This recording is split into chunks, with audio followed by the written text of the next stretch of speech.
As always, audio issues always plague me. Give me a moment and I will fix this post-haste.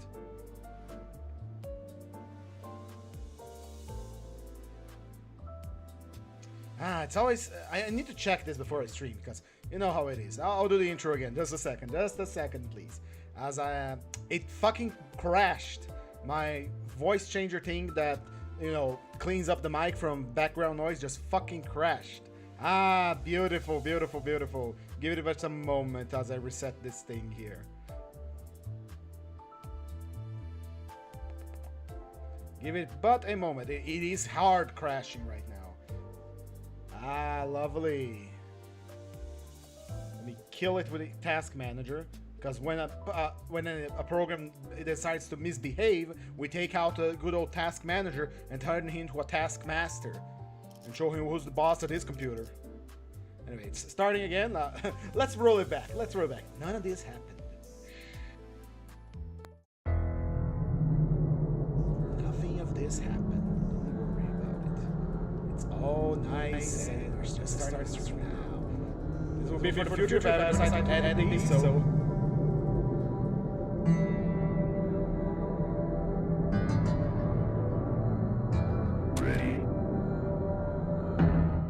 And hello and welcome everyone! Welcome once again, whoever you are, wherever you're watching from, or whenever you're watching the stream, to our daily Limbus Company Mirror Dungeon ID study and book reading.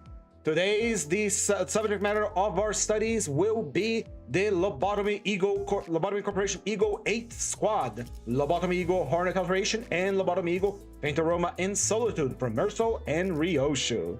How is everyone doing today? So nice to start the stream. So nice to see all of you. Hello, Kili. Hello, Donis Canelli. How are you all doing? All right. So, nothing bad happened today. Nothing out of the ordinary. Let's get to studying our IDs. We are going to start with Lobotomy E.G.O Hornet Alteration. Now, let me pop my notes here so that we can keep track of certain stuff that Merso may be able to do. Now, I have used this ID before in an all-gun team, and it worked wonderfully well. It has built-in AoE, that much I know. But let's get down to the nitty-gritty of this ID, shall we? Let me just take a nice, good sip of my coffee, so I can get the energy to go, because last stream, I was a little low energy. My heart wasn't in it. Oh, happy birthday, Killy! Happy birthday, my boy! Congratulations, how old are you? Getting on with the years, getting your bones filled with green dust, the unstoppable march of time. But as time marches on, we learn and become more experienced. In any case, congratulations and a happy birthday. Alright. Lobotomy E.G.O Hornet Alteration Merso has 223 HP, 4 to 8 speed, 60 defense level. He is fatal to blunt, but resistant against pierce. Possesses the saying of lust, wrath, and more wrath. Ooh, I like when something is like that, because we gotta do a lot of, what's it called? Absolute resonances. Right, lust, wrath, all pierce damage with a evade. Very nice. For passives, let's begin. E.G.O Alteration is Spore Round. Always active. Begin encounters with 10 Spore Round base and 6 Spore Round Buckshot. On hit, using coins that spend Spore Round, if the Spore Round was base, we inflict 3 Spore. If the Buckshot was spent, we inflict 3 Spore. This counts as inflicting negative effects with the skill. Now, what is Spore? Spore is a debuff that has a maximum 15 stacks. Turn end, gain 1 burn count for every 5 stack, and gain 1 bind next turn. Nothing says how it decays, so I think it is permanent. I do believe this is a permanent debuff. Before coin use of a coin that spends Spore Round Buckshot, if this unit does not have Spore Round Buckshot, he consumes 2 SP and 2 Spore Round base to gain 1 Spore Round Buckshot. Meaning we can turn up to 5 of our base bullets into 5 Buckshot bullets if we're out of Buckshot. If this unit runs out of Spore mid-skill, cancel all subsequent coins and reload. Reload Germination. Effect applied to Spore Round, unique ammo. Consume 16 minus the sum of Spore Round divided by 2 SP rounded down. Reset both Spore Round base and Spore Round Buckshot to 0 stacks and gain them up to maximum stacks. So, at absolute worst, we are going to be let's see here. Number of spore round. Minus the sentence per round. So if we spend all of our bullets, we are going to be losing at maximum 8 SP when we reload, which isn't like a high number of SP loss. I think our boy Yiseng loses more from this, but still. If the targets have spore and are killed, we gain 1 loyalty pheromone, which is a buff. Gain the following effects next turn based on the stack at turn end. 1 stack, 1 protection. 2 stack, 1 haste. 3 stack, 1 clash power up. So in similar to Wild Hunt Heathcliff, this ID benefits from scoring kills to gain more power. In this case, clash power up, haste, and protection. Next turn is that we don't seem to decay, so this is a maximum strikes of 3. So at 3 kills, we are working wonderfully. There's a little bit of a lore blurb here, so let's get a read. The research teams, that's us, examination has confirmed that even gears that were outcomes of stable, refined extractions may undergo slight mutations depending on the user. No, I wouldn't attribute that to the incompleteness. Rather, such changes may even be the process of these gears reaching their own completion, like E.G.O. Let us label this phenomenon alteration for now, which is this line here. This has unleashed anyone that makes fan art for Limbus Company or Lobotomy Corporation or Library of Ruina, has unleashed them, because you can make E.G.O gear look like whatever the hell you want, because it alters its shape and functions based on the person using it. And that is, I love that. I love that very much, because that means I could theoretically make a OC that uses life for a daredevil, but instead of being a katana, it is a big odachi. Like that. Observe creature. I love this creature. Look at this kitty.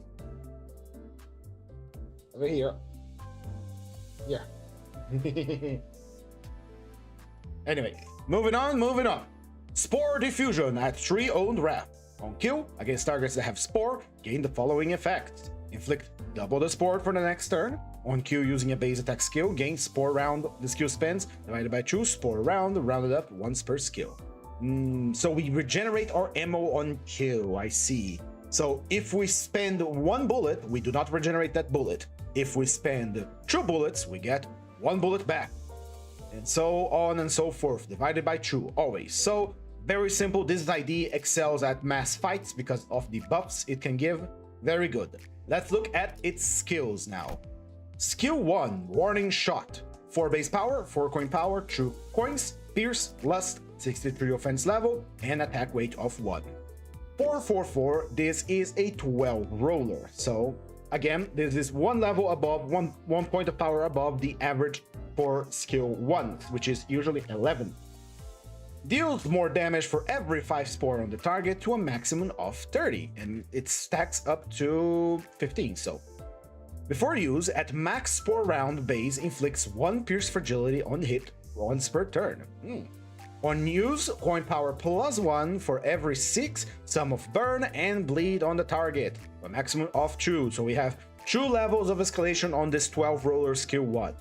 12, 14, and then 16. Now, that 1 level of power that is above, the average for skill 1s nowadays, which is 11, this one rolls a 12, may not sound like much, but when you take in consideration the amount of coins and the escalation of coin power, this at maximum escalation, meaning the target either has 12 burn or 12 bleed or a mix of 2 until it reaches 12, means the skill 1 is going to be rolling as hard as a unpowered skill 2, which is pretty damn nice. Now, you can already see that our ID here is going to be a burn bleed mix with pierce damage and bullets. Right. Spend 1 bullet, spend 2 bullets, and inflicts burn and bleed. No count so far, so let's keep track of our bullets here. Skill 1 uses 2 bullets. Skill 2 will probably use more than that, so let's check it out. Skill 2, E.G.O Alteration, Buckshot. 4 base power, 4 coin power, 3 coins. With 3 coins and a 4 base power, this is a baseline skill 2 with a 16 power.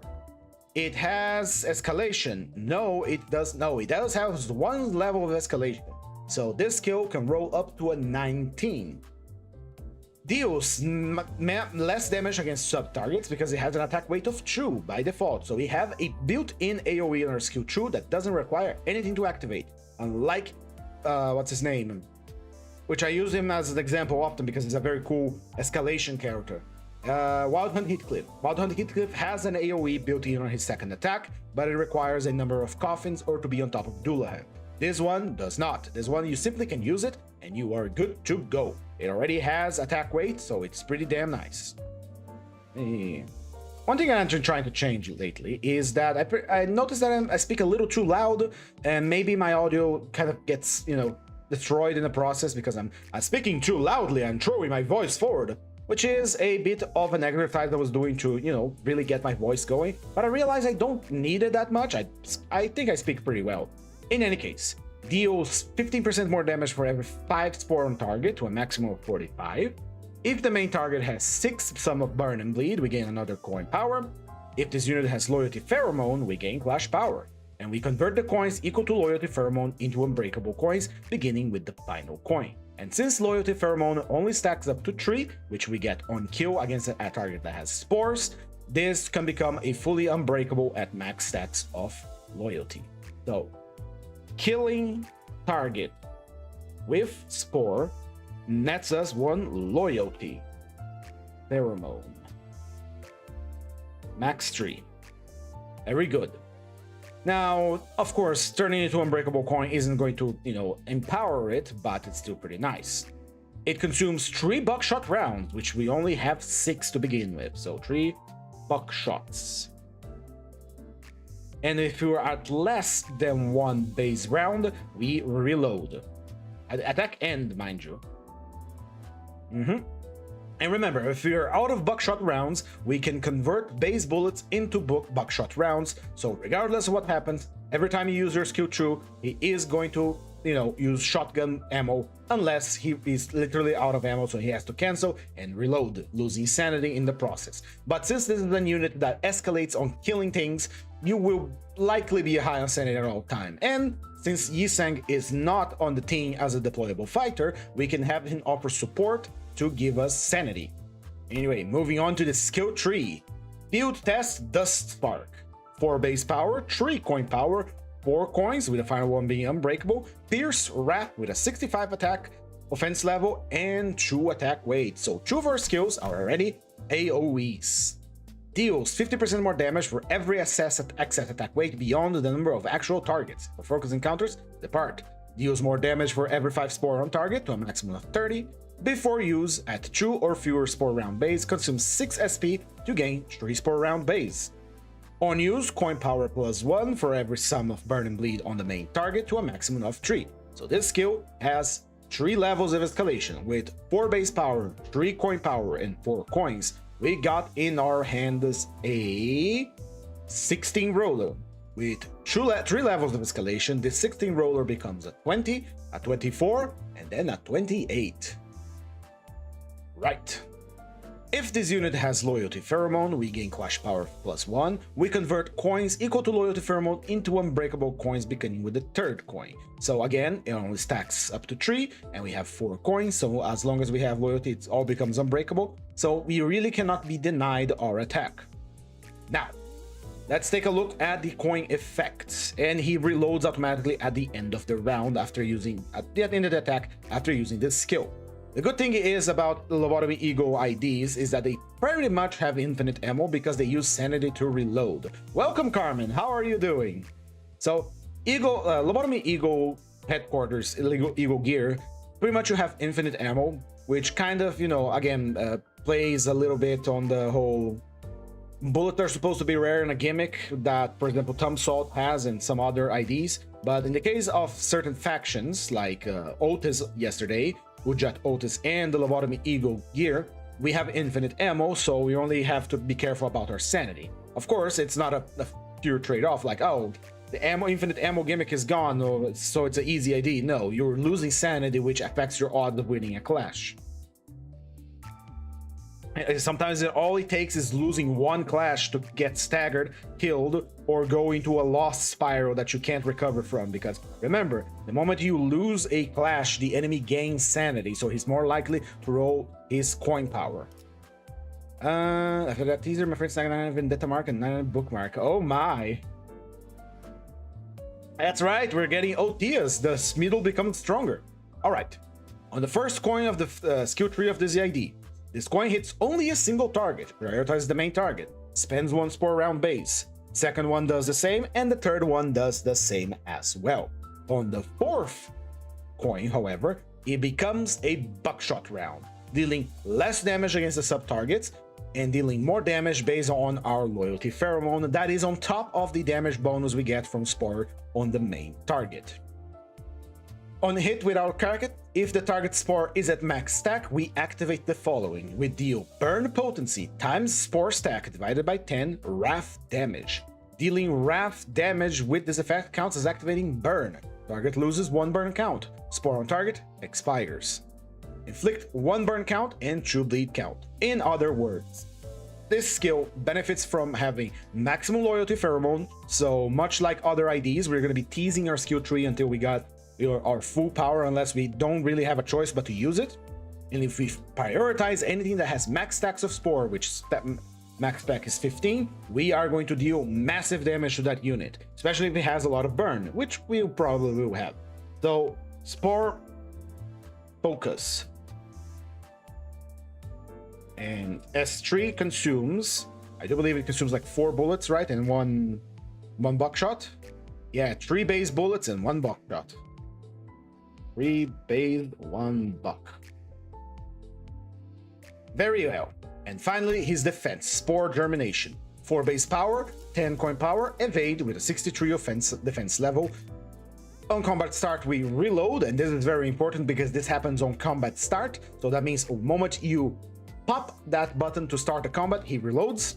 It gains coin power based on the burn and bleed on the attacker, so he can dodge real good. He can dodge up to a, up to a 17. On evade, he heals HP, which is incredible, once per turn. And if this unit has loyalty pheromone, he re-heals an additional 5 HP for every stack. Max stacks is 3, so we can heal per turn 25 HP by dodging, which is really damn nice.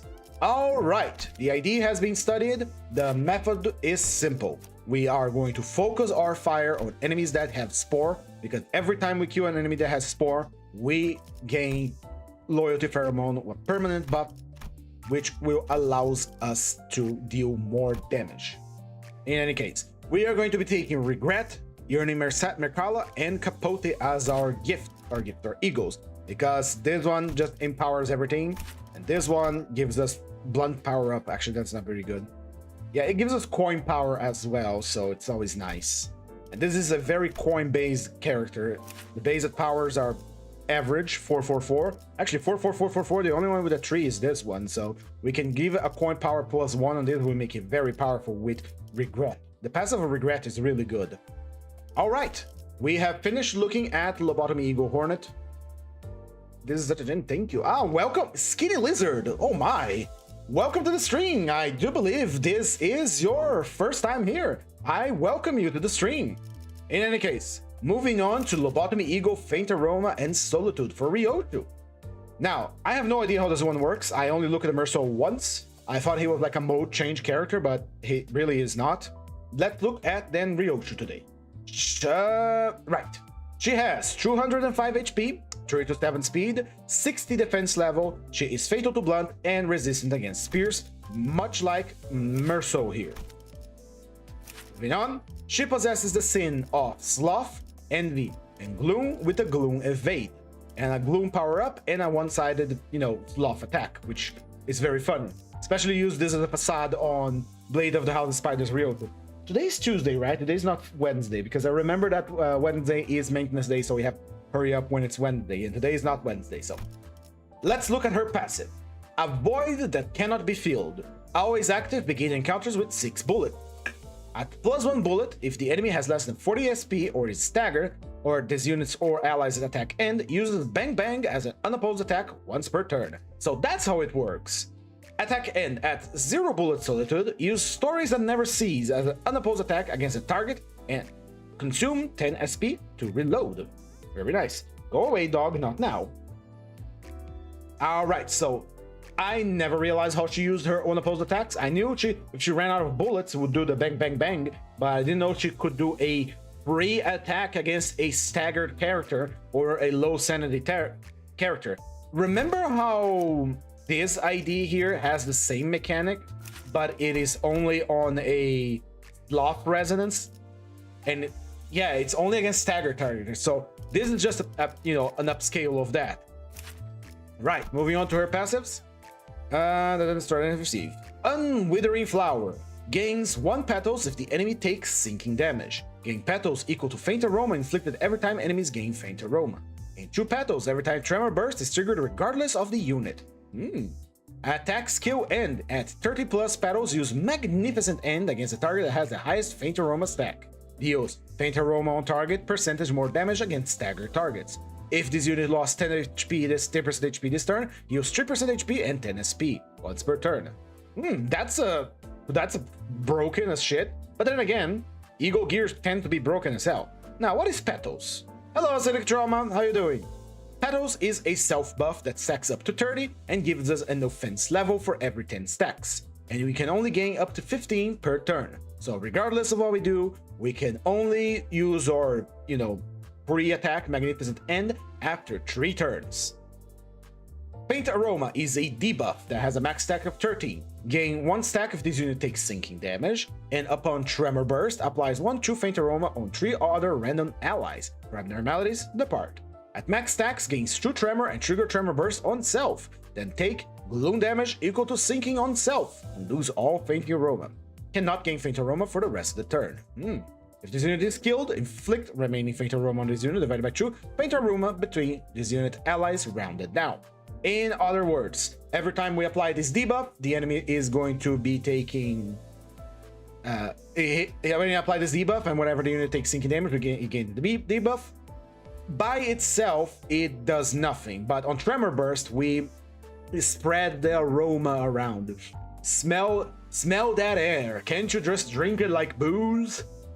And once it reaches max stacks of 30, the enemy starts tremoring triggering, which is going to, of course, spread the tremor around.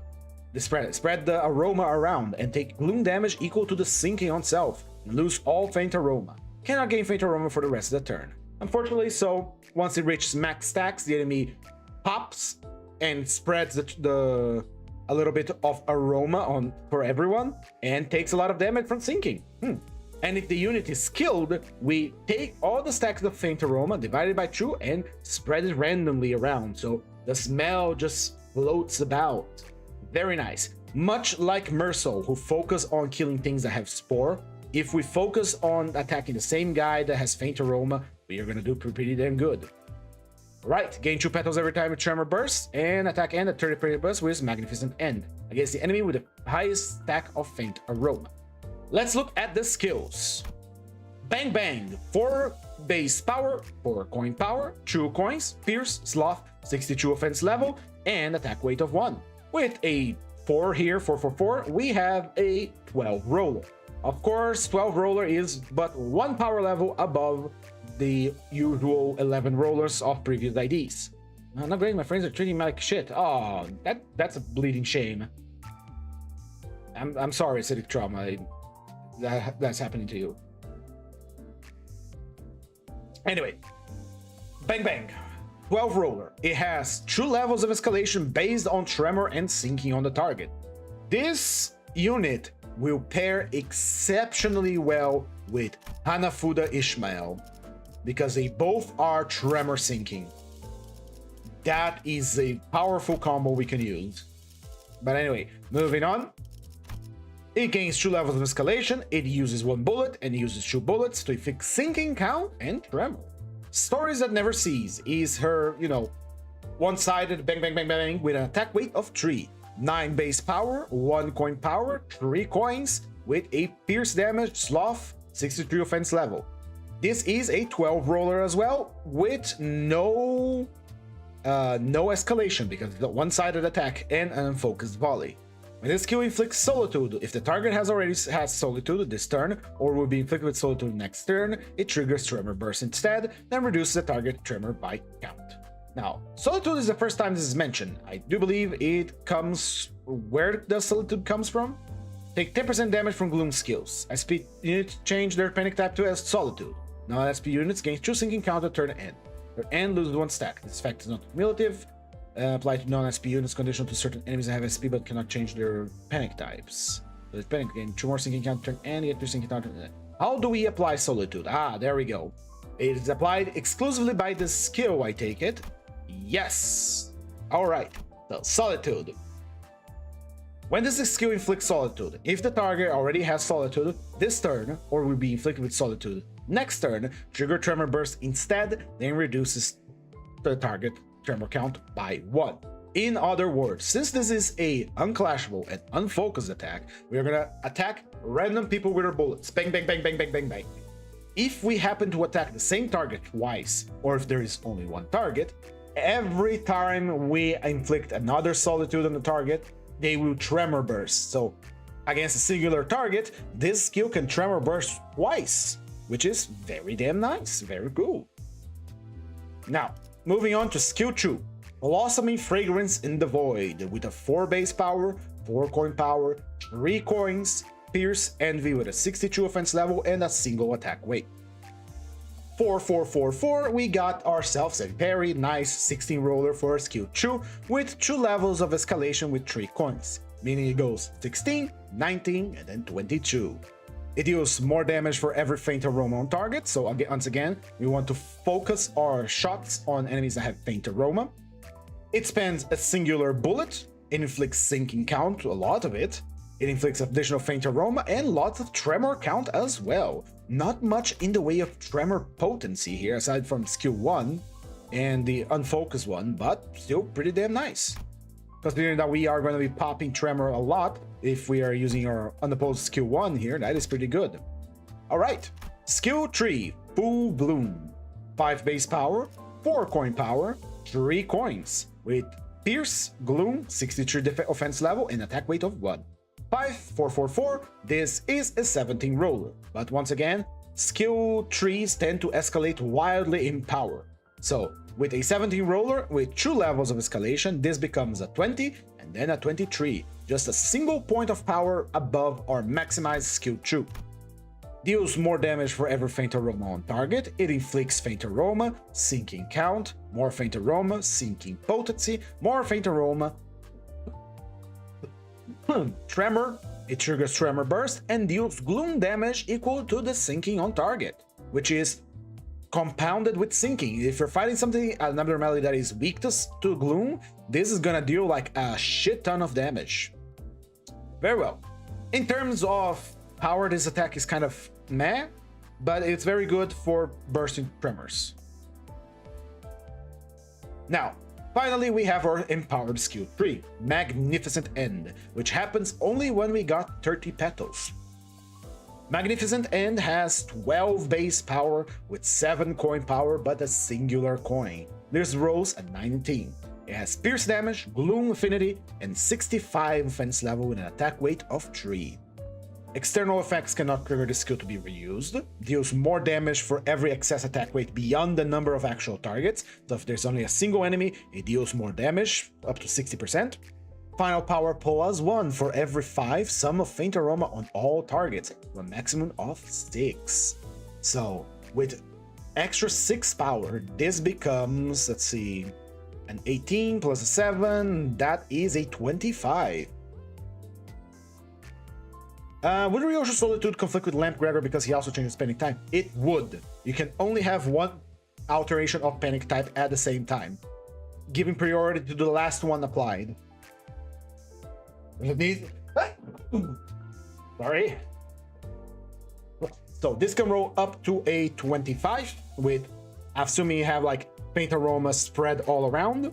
On the attack end, we lose all petals on self. We inflict 5 faint aroma, sinking potency, tremor burst, and gloom damage equal to the sinking. So if we use this the first time, we inflict a lot of faint aroma to everyone around, and I don't think it decays.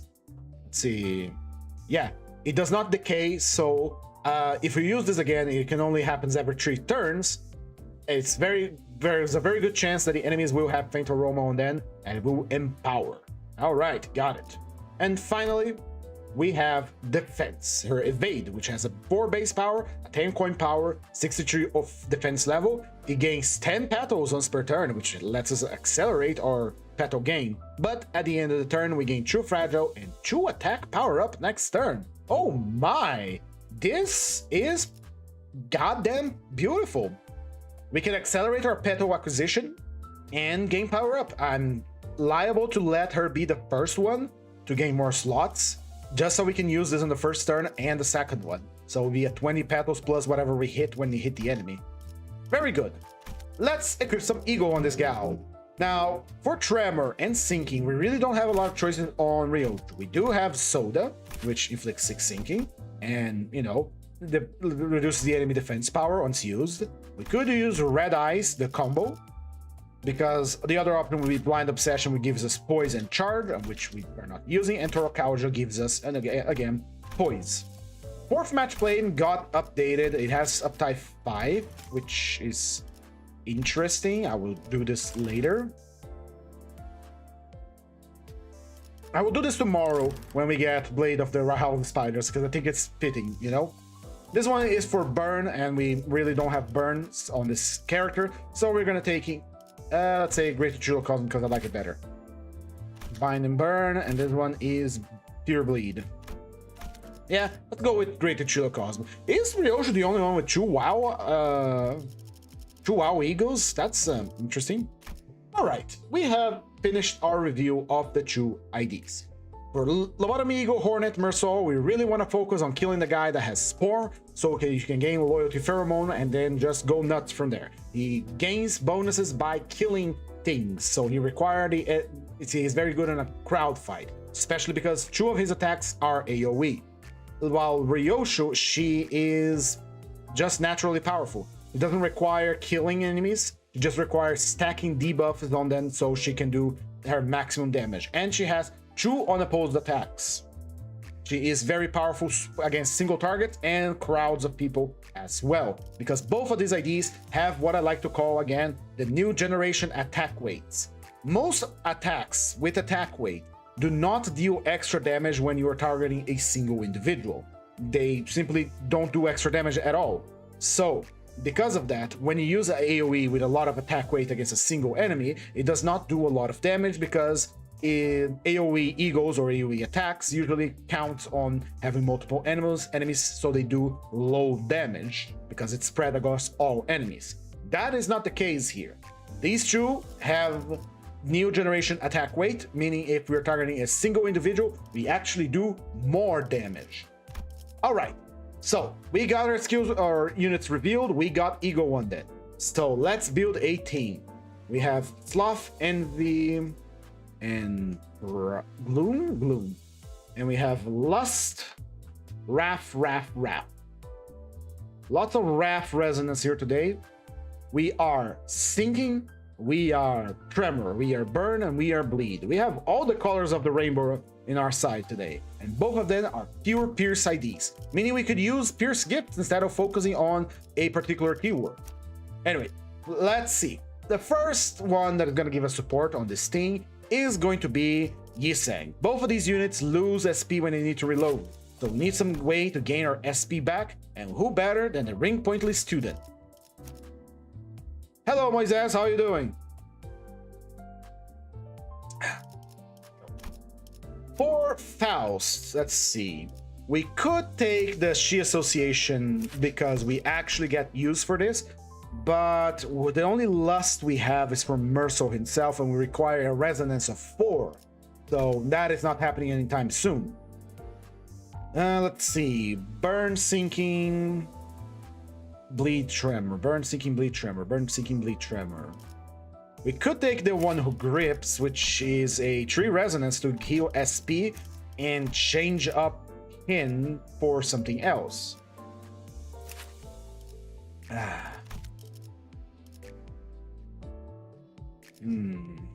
Let's see.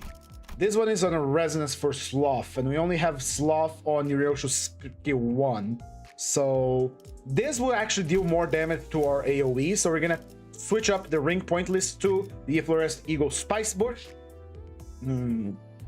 Yeah. No, these two are gonna be eating their SP a lot. So I want to have SP maxing on these two here. For Dawn, we could use again the excellent Heisho Pack Wave Branch because of the, defense level down reduction because we have sinking. But is there a better option? Sync Association is Section 3, has a passive that burn, gain 1 haste next turn. This is just to make her character faster, which is something, I suppose. I'd rather take Dawn here because of the defense level down, honestly. Manager of La Mancha Land, if I recall, her passive is Berserker Light, like low health, you gain more speed, more damage, but only on a resonance. She Association is for slash damage. Mytho Hammer is for Fanatics, if I recall correctly. So, well, they're not gonna either have Glut unless you plan on gaining the resources. Yeah, we plan on getting the resources. Neither of them has Glut. That's why we start with the Zippo Lighter. It's very easy to get Gluttony, and along the dungeon you are guaranteed to get a E.G.O gift that will give you E.G.O resources. So this is just a very good because it's all owned. We don't require a resonance to activate it. So we just go with, we get it and we're done. Right, let's like Dawn here. For Honglu, we already know what it is. Because this team has 4 keywords. None of them, this thing has 4 keywords and 2 for each of them. None of them match with each other in terms of one deals Sinking Tremor and the other one deals Burn Bleed. The only thing they have in common right now is Bullet and Pierce. We could take the extra 20% damage here, which is ever so reliable for us, or we could take Fustav Ops Representative and gain 10% more damage with IDs that use ammo. Sure, 1 second. Here you go. Ally with the fastest speed on hit using a base attack skill against enemies that have 2 rupture count or sinking count, inflict 1 defense level down 2 times per turn. Remembering that defense level down means the enemy takes more damage.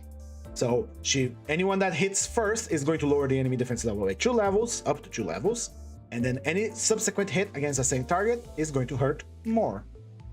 Which is exactly what we have seen from the index and why they're so powerful. Like I said in a previous video, my previous live, and when we use the index does not roll high. They have average rolls. They have very average rolls. What makes them very strong is that they have a lot of offense level up and the damage up. And so whenever they win a clash and hit the enemy, they hit really, really hard. Moving on. Anyway, this is what I was meaning. This chain has 4 keywords for status ailments, and they share Pierce and Bullet. We could take, for example, Think Tank Gang Leader, which is just, 20% more damage. Easy, nice, very good. And then we have the Full Stop Office Representative, which gives us 10% more damage. Which one do you think I'm gonna take? Sure, we don't generate Pride, nor do we generate Gluttony, but between 10% more damage or 20% more damage, I'd rather have $2 rather than $1 with a asterisk that you have to use bullets.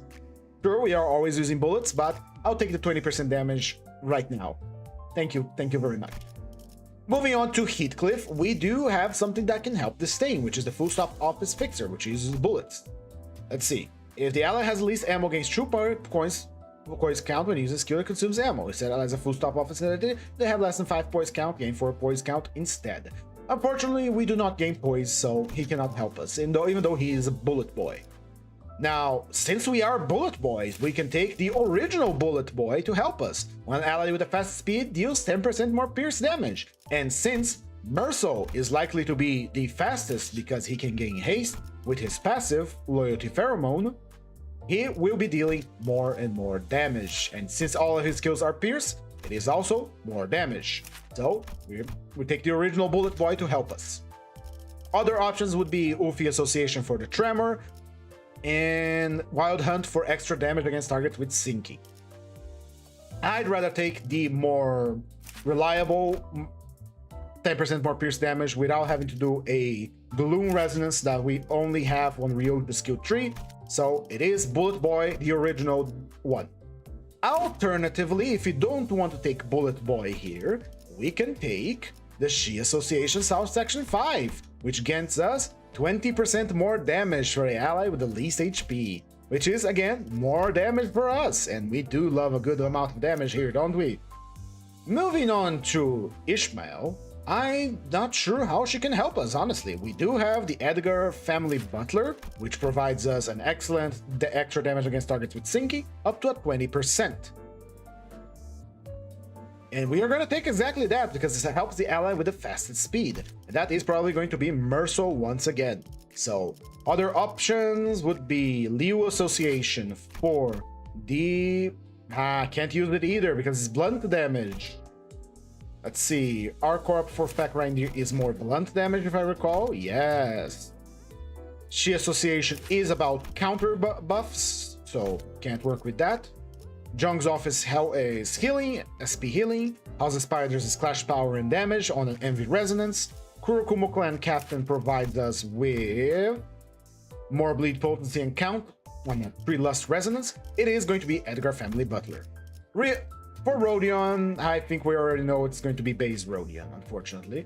We could take, let's see, Liu Association South Section 4 Director gives us more pierce damage for every 6 burn on target, up to 15%. Now, this would be very nice. However, it affects only the ally with the least SP. It gives us 5% damage for every 6 burn on target, to a maximum of 15%. 50%, that's a pretty good damage bonus. However, base Roja just gives us 20% with head coins for the ally with the most HP. So it is base Rodion. It's hard to... This is what I was talking yesterday. A lot of these IDs have very, very, very boring support passives. They are all just do more damage, do a little bit more damage on a conditional. Very few of them have interesting support passives. Do you know who has an interesting support passive? Lobotomy, Faint Aroma, and Solitude, because it allows you to pop Tremor count using Tremor Burst with Sinking, as long as you got Sloth Resonance on your team. That is an interesting one. The rest is kind of Anyway, moving on to Sinclair.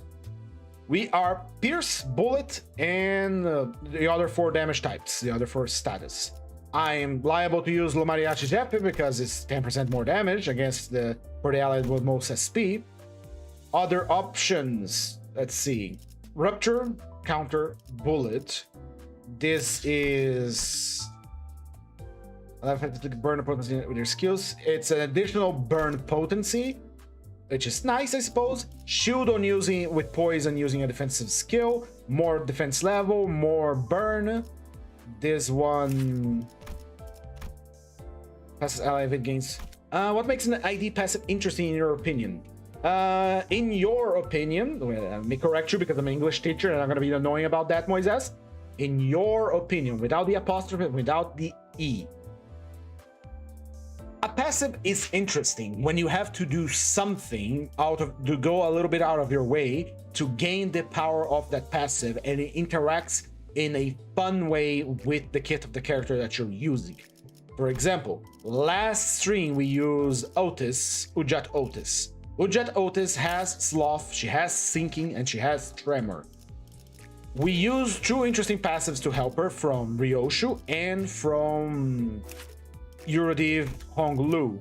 While they may seem paper very boring for Eurodiv Honglu, it is a 25% chance for double Tremor Burst on a Tremor Burst.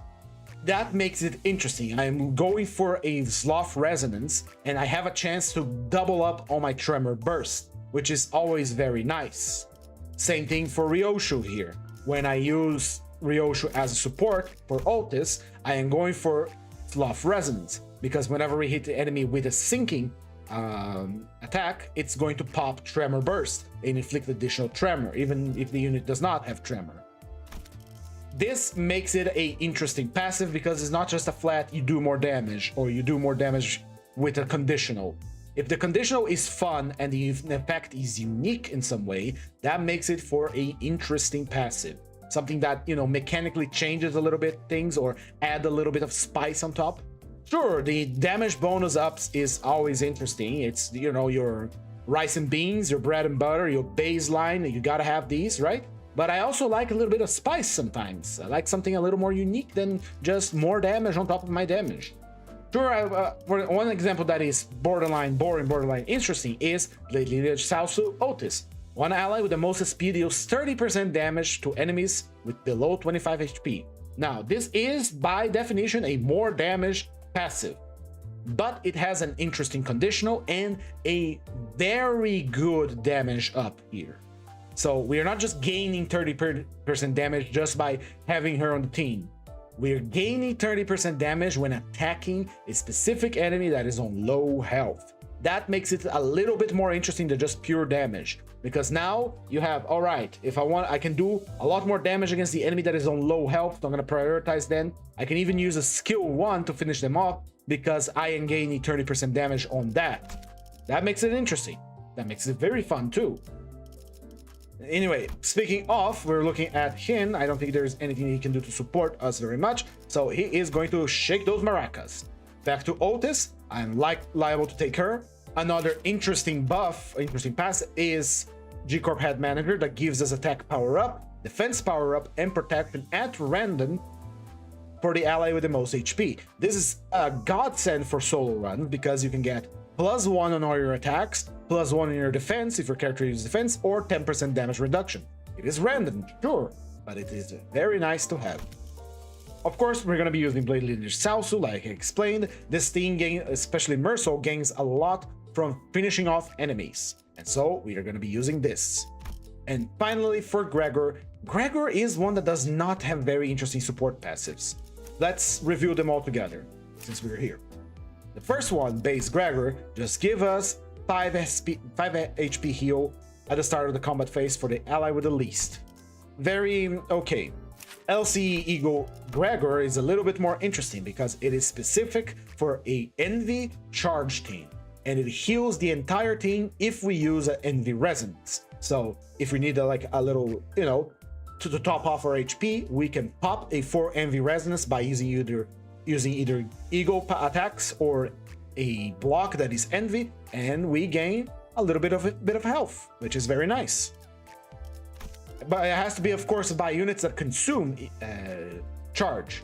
Lobotomy E.G.O Lamp Gregor, now his passive is it's blunt damage up, 10% more blunt damage up, and it has to be done on a Wrath Resonance. This is a little bit boring, but we gain aggro, and aggro unfortunately only works on focus encounters. It's a little bit boring, it's difficult to activate, and it's just for 10% more damage on specifically blunt attacks. Can be used on certain units, sure, but not the most interesting thing in the world. Night Owl's Capitano, for example, is another boring one. One ally that has speed when a base attack skill with his unit speed is faster than the main target, inflicts defense power down on the target for every 3 speed difference, max 2 per turn. It is boring, but it has a case used, and I will tell you which one it is. First, we have to do a Sloth Resonance. So this passive is useless on a team that does not have Sloth, a plenitude of Sloth. Sure, something like these can, you know, use a defense skill that has the Sloth affinity and you get the resonance the same way, but it has to be 3, and it only affects the ally with the highest speed. Now, if that ally is faster than the main target, we're going to inflict defense power down on them for every 3 speed difference to a max of 2 per turn. We need to be 6 points faster than our enemy to inflict the true defense power down that this passive can give us. But it is defense power down, it is not attack power down. So what's the point of this? Point of this is, I don't want to eat a counter that deletes my entire health. This is useful against characters from, say, the middle, like Mafias or Ricardo, because they have counters. So by attacking them with a defense power down, you can lower the potency of their counters by 2, or the evade power of an enemy by 2, or the block power of an enemy by 2. Granted, this is more useful against enemies with counters and with evade rather than blocks. This has a case use, but I never see myself thinking, oh my god, I changed the course of this battle because I have the Night Owl's Capitano Gregor giving us support. A bit of a missed opportunity here, but I will eat my words if in the future it becomes like super powerful because against a certain enemy. The Heisho Pack C branch is garbage. That's pure garbage. If he is killed in this encounter, every turn at combat start, he gives true poise, which is critical chance, to this identity that subbed for him, substitutes him. So it's counting on this unit to die to be useful.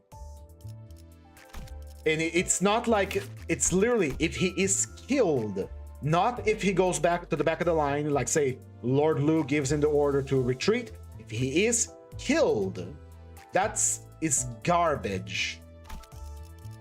Fire Fist Office Survivor is, if I recall correctly, is 5% more Wrath damage for every 6 burn on target. It has to be used on a team that has Wrath, it has to be the fastest ally, and the enemy must have like 24 burn on them to deal the maximum amount of damage. It is a simple damage up, but it is empowering Wrath damage. It's not a flat damage bonus, it is not for blunt, it is for Wrath. If your ID does not have Wrath, it does not work. It does not work. And it has to be, again, 3 Wrath Resonance. You could possibly use this on the Tombeast Capo. The Tombeast Capo has a Wrath attack, which is very powerful. He inflicts burn, and I do believe that he also has Wrath on his loadout. So if you bring both of them together, you might have enough Wrath to activate his passive. But otherwise, it is, again, a flat damage up with a conditional, 2 conditionals. The enemy has to be burning, and you have to have Wrath skills to benefit from that. The Priest of Lamanchalan has on a Lust Resonance, healing. It heals 3 HP on hit, 3 times per turn, and if the target hit by the ally had bleed, heals 3 additional HP. So we can heal up to, let's see, 6, 12, 18 HP. We got 18 HP.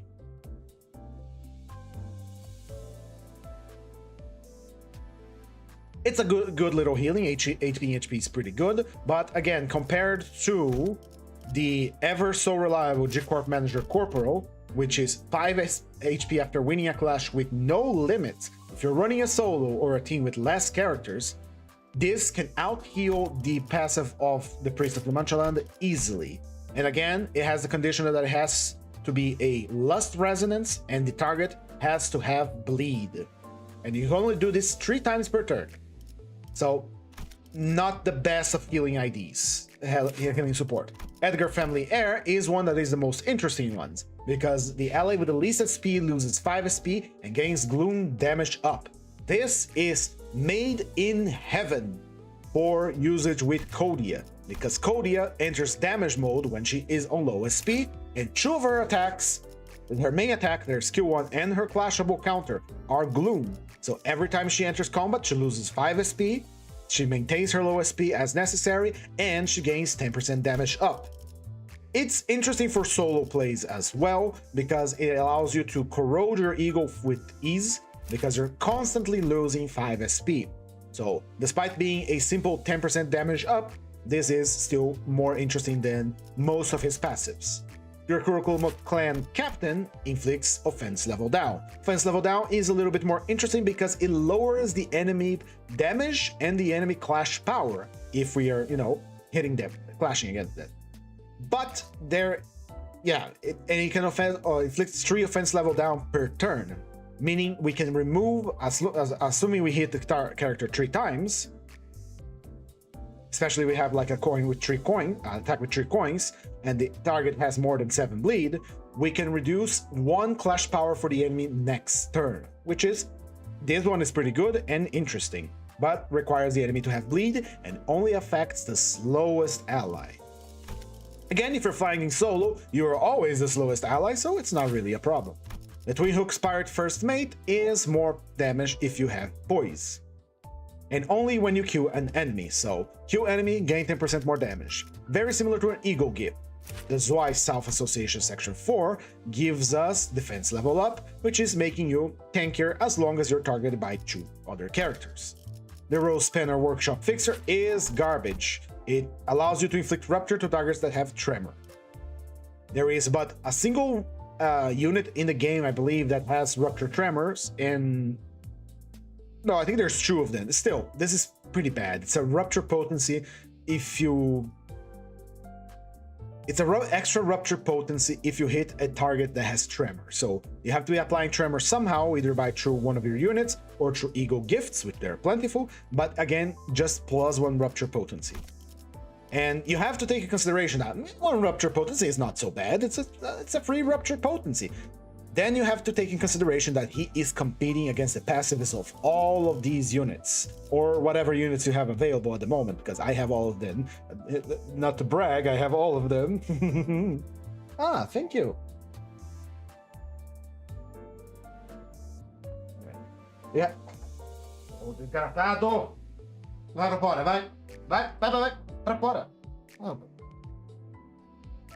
Sorry. Anyway, you have to take consideration that Rose Spanner Gregor is going to be competing against everyone else's passives, and some of them are simply better than the others. But let's continue on. We have the Chef, which is the same HP healing as base Gregor, but on start of the combat phase, and it buffs the Ryoshu healing as well. So garbage as well, because base Gregor has the same one, and this one has the exact same one, but it buffs Ryoshu. One is Lust and the other one is Gloom, I believe. Yeah, less Gloom on this one, but more Lust on that one. Still 5 HP only. And finally, Leo Association South Section 6 is the most interesting because he's an older generation ID. One ally with the slowest speed deals 30% more damage with their 4th and subsequent coins. You only gain this massive damage up if you have a skill with 4 coins. Now, this one is good, this one is more than good, this one is excellent, and we can actually use it today. Let's see how. Well, Ryoshu does not have a skill with 4 coins. Do you know who has a skill with 4 coins? Our boy Merso. But our Merso is a fast boy. And Leo Association, South Section 6, Gregor only targets the ally with the slowest speed. Now, if this was a solo run, we are always, the one combatant that I choose is always the slowest and the fastest, so this would affect him. Now, I want you to consider the following. One ally with the slowest speed deals 30% more damage with their 4th and subsequent coins. That's a nice power up. What if we did this, huh?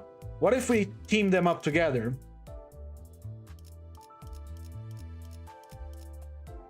What if we added another 30% damage up on top of Furioso? How about that, huh? You see how it makes for a more interesting passive than just more damage? It has a conditional, but it has a powerful effect as well. Anyway, with our IDs reviewed and our team formed, let's review the team real quick before we deploy to the Mirror Dungeon. The Ring Pointless and the One Who Grips, Yiseng and Faust, are providing us with our much needed sanity heal because both of our combatants use their sanity to recover their bullets. The Heisho Pack Waybranch Dawn gives us defense level down on an enemy that has sinking, which Ryoshu applies. The Think Tank Gang Leader Honglu is a flat 20% damage bonus together with the Shi Association South Section 5 Heathcliff, which gives us 20% more damage but makes us take 20% more damage. The Edgar Family Butler Ishmael gives us 20% up to 20% more damage against enemies that have sinking. Rhodia is another 20% damage bonus. Los Mariachi Jeff is another 10%. Blade Lineage Salsu is a 30% damage bonus against enemies with low health. And G-Corp Manager Corporal Gregor provides us with 5 HP heal after winning a clash with no limits per turn.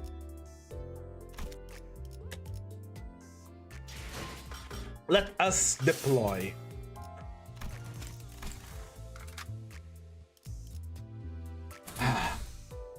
Today we're going to be taking Chezed to be our boy talking in the microphone for us as our announcer. We are going to be focusing on pierce damage this time, and since we are a pierce team.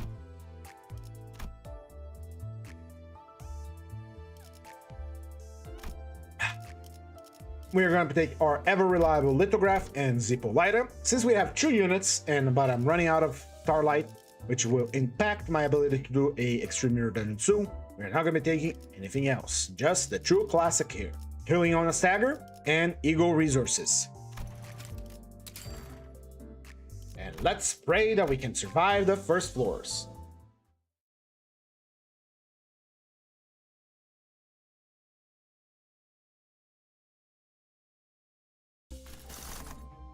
And would you look at that? Well, our first pack is to be pierced, which gives us, you know, a damage bone.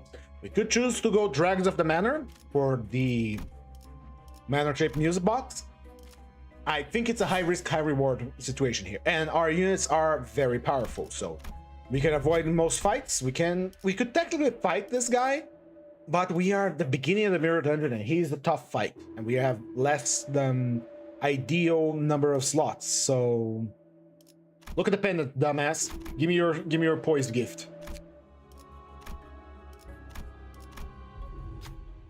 Now this one we are fighting. This one is easy to beat even with 2 units. We're gonna deploy Merso first, followed by Ryoshu. I consider deploying Ryoshu first to gain more slots, so she can spread the faint aroma more. But with the amount of damage up for the fastest unit, Lobotomy E.G.O Merso will be the first to get more kills.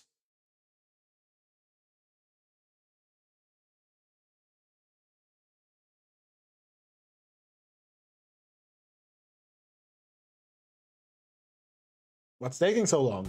There we go. This boss is incredibly easy. He will apply talismans on us, and then we have to give the talisman back to him so that he becomes debuffed when he uses his like 5-coin attack skill. For now, we are focusing on gaining clashes and gaining our sanity, so we are using our powerful skills first. Unfortunately, we are weak to blunt, so we are going to be taking a lot of damage here. Since Ryoshu is slower than him, we cannot redirect this 3-coin attack that is coming from Merso. So there's a big chance he's going to get staggered.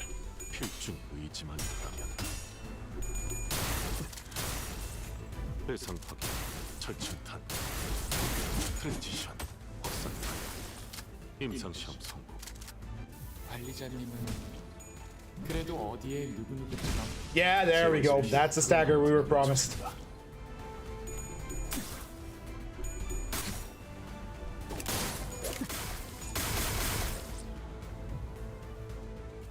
And all the attacks are going for him.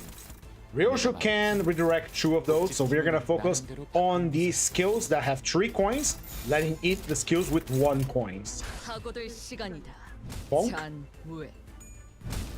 I'm pretty sure I redirected that one. Oh no, that was a single coin one. Never mind. Bang, bang.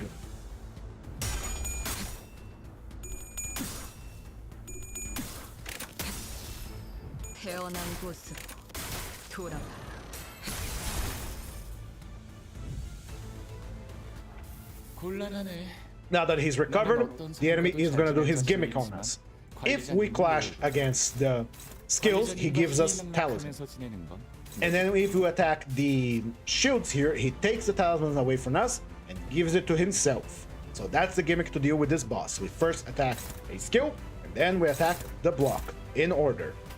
1 here, 1 here. We check our magical arrow to see which attacks are going first. So Ryoshu clashes, and then to the block. Merso clashes, and then to the block.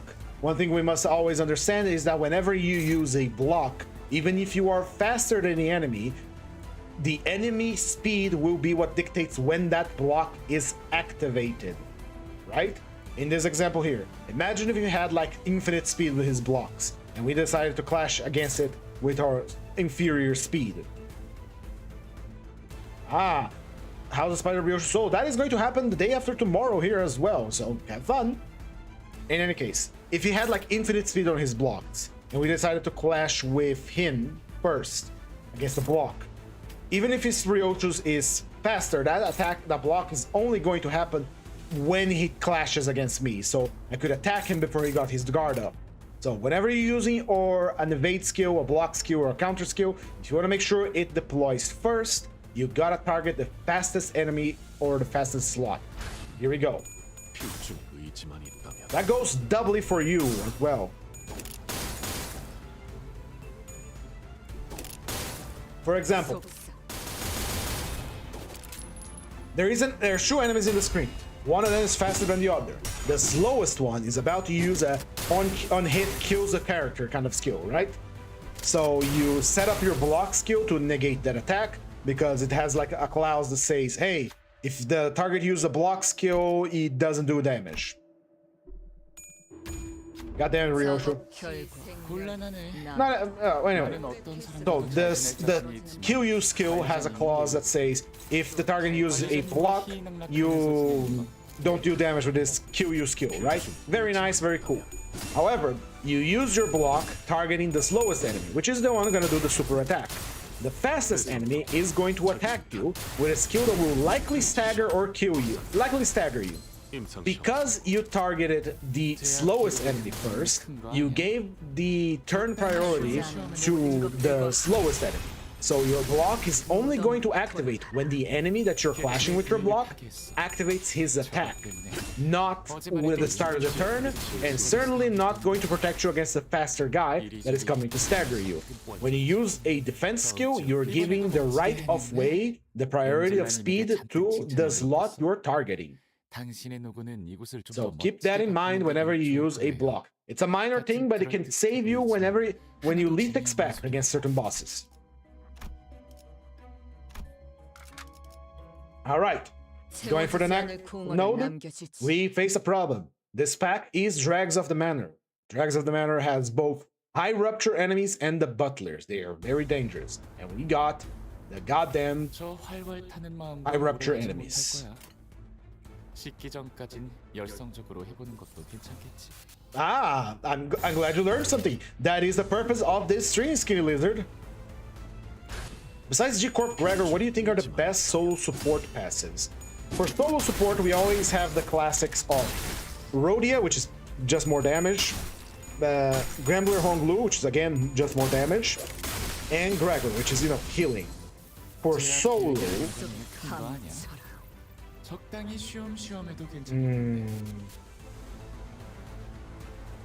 I'm thinking here. Solo run, who would I take if I could choose? Well, Sanity Heals always go a long way because it allows you to use the... what to call them? E.G.Os without too much problem. Because, you use the E.G.O, then you recover your sanity and you're good to go, you don't lose clashes anymore. But having low SP has its uses on the Mirror Dungeon as well, because, well, it's... Corrosion overrides your stagger and you get free E.G.O's AoEs out of it. G-Corp ult is, like Moises just said, is a godsend because it gives you random buffs, and random buffs are good, even though they're random. Right, let's Mirror Soul shoot some people while I think about solo here. Because usually you have to consider who the person that is going to solo is able to do. So, for example, if I'm soloing with a unit that deals sinking, I'm going to be taking anything that supports sinking. Even if I'm not using a single character, it just means that all of our passives are going to be affecting that one character. This is the nice thing about doing solos, is that you don't have to consider who's the fastest, who has the least HP, who has the most HP, because there is only one target, there is only one guy. That is the guy that is going to take all of the buffs. Don't stagger him. Don't stagger him. All right, we're good. So solo runs are fun because of that. All of these 11, right? In this case, 10 Chuckle Fox here are going to give support to a singular guy. And that guy is going to get all the powers in the world. We saw an example of this, how ridiculous it gets with the Hook Office Honglu, one of my previous streams. He was dealing insane amounts of damage. For Gregor, should I use Firefist Office Survivor or G-Corp for healing? You are obviously going to use G-Corp for healing. If Gregor is going to give you support for the solo run, you take healing. Firefist Office Survivor is giving you extra wrath damage based on the burn of an enemy. Yeah, pretty much like I said. But if you're doing a solo run, there's only a few IDs in the game that provide support in terms of healing. Gregor has the best one, but we also have a very powerful one that runs the risk of suicide. Who is he? Who is this mysterious hunk? That is Corp Honglu. Corp Honglu is very good for healing, but it's a risky healing. For starters, it only activates on a 4 gluttony resonance. It only activates on a 4 gluttony resonance. Go ahead, buddy. Here you go. I'll point to you. You go over there and get shafted. Anyway, Corp Honglu only activates on a 4 gluttony resonance, and it gives you 2 Corp ampules.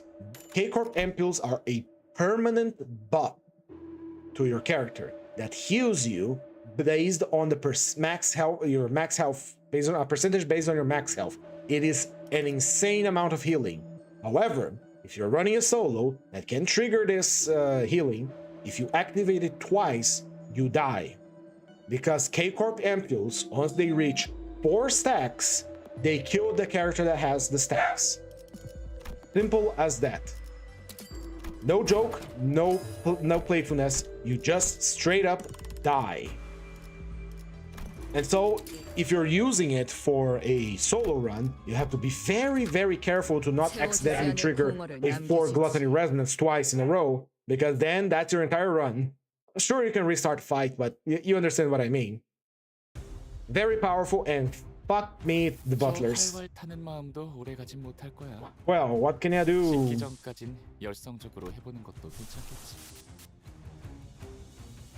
We should do something. They mostly use blunt and slash. God damn it. One of them is using a 3 blunt attack, 3 coin blunt attack with paralyzed and offense level down.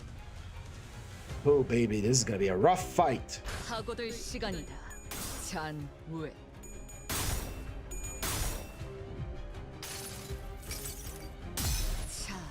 Anyway, if you're building a team, again, 2 IDs that are always good to take on a solo is G-Corp Otis and G-Corp Gregor, which is funny because they are season 0, season 1 IDs that provide a lot of support for any build, really.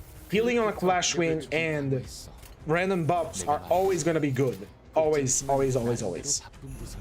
Let's burn through our resources here because we need to survive.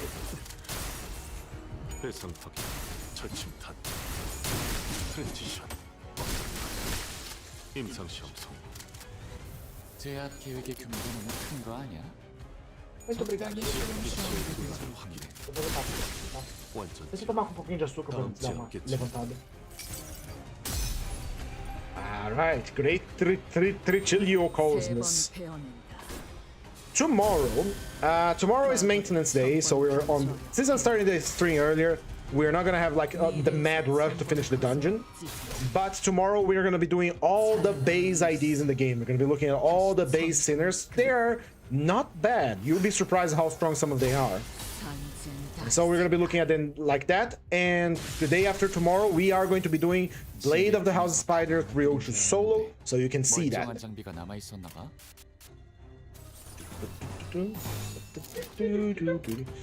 Finish making the team, want to hear about it before I go to judgment. Keep in mind I don't have very eating the game, so the this video.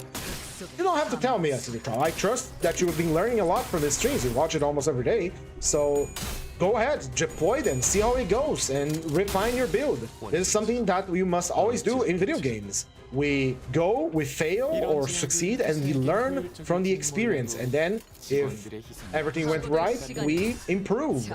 Continuously improving, one step at a time. So, go ahead, deploy it and see if it rocks. Sometimes you have to practice with some ideas like, hey, if I use this, will this work? Ah, it doesn't. Much like how I think people do a lot of like damage with E.G.Os, and I never understood how.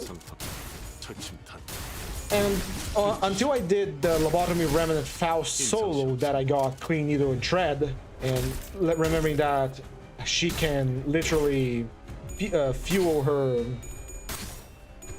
fluid sac, that I realized that Clean Tread and Needle is a massive top-tier skill, top-tier E.G.O, because it allows you to do half the damage you just did in an AoE against everyone in the screen.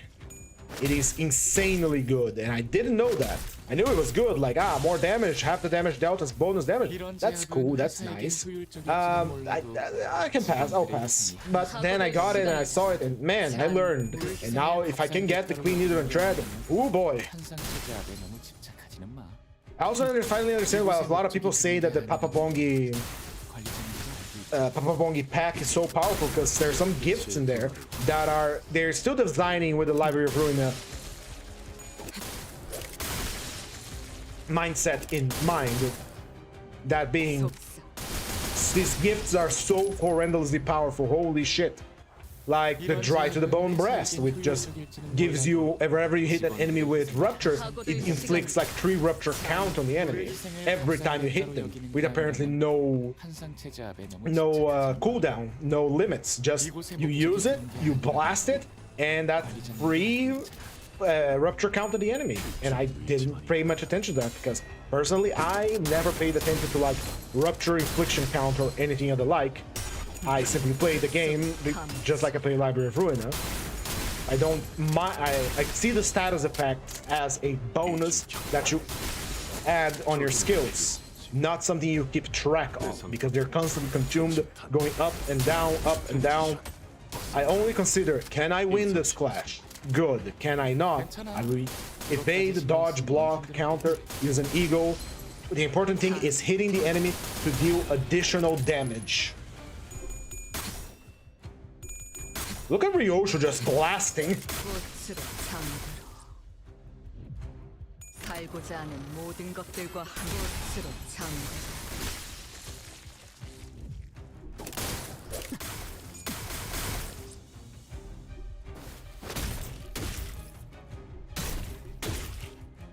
Ryosho has some crazy survivability because of her passive, man.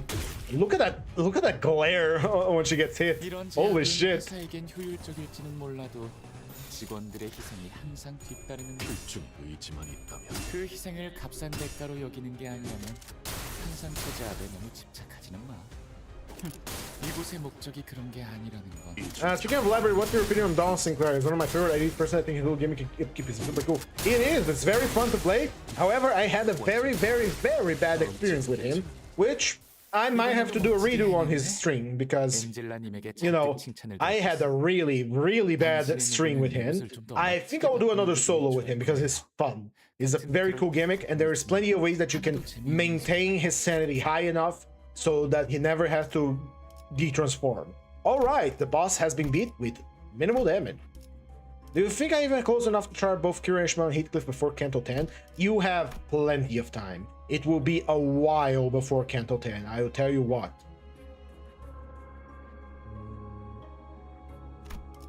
Let's go with Grimy Iron. Oh, there's actually tier 2.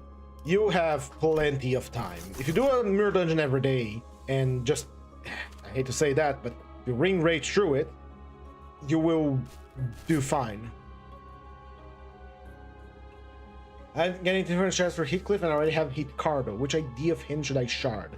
If you're going specifically for Heathcliff, I highly recommend the Heisho Heathcliff, because he can cheat death once, and he has a crazy powerful AoE attack.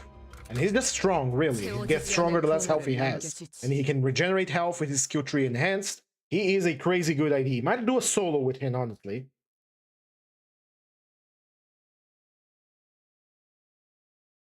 Yeah, I'm gonna do a solo with him later. God damn it, I hate these guys. Well, what can I do? And they all deal blunt damage, I forgot about that. Why do I keep encountering the guys that deal our damage weakness? Yeah, there is also the Tom Apprentice Heathcliff that is coming up, which is, you know, an option.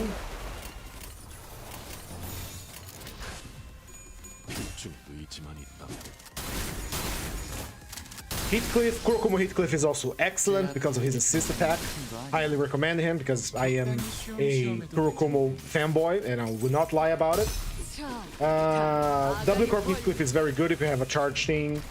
Heathcliff has overall very good IDs, with a few notable exceptions. Depends. Do you have the battle pass? If you have the battle pass, that is 3 to 4 crates? No, 6, something like that.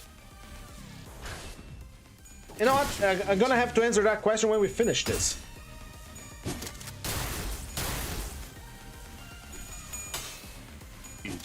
But yeah, if you can do an MD, if you ring rate with a powerful team, you can do an MD in like less than an hour. My streams tend to last a long time because I'm actively playing the game instead of just sitting and pressing ring rate. And I hate to say ring rate, just do ring rate because lame. But it is what it is. We're here, we're doing things. You ain't got the battle pass, and that's gonna take a while. You're gonna have to put in some grinding to get what you want. Or you can get lucky during the Walpurgis night. There's also that. Remember, if you have the resources to roll on Walpurgis Natch. Walpurgis Natch usually is in the same season, and since you can get duplicate IDs, god damn, I have 35 paralysis. Anyway, since the Walpurgis, you can get duplicate IDs when rolling. The Walpurgis Natch offers you a chance to roll for very powerful IDs for the Walpurgis Natch, and also roll for whatever ID you want from this season and previous one. Just all down to a matter of luck.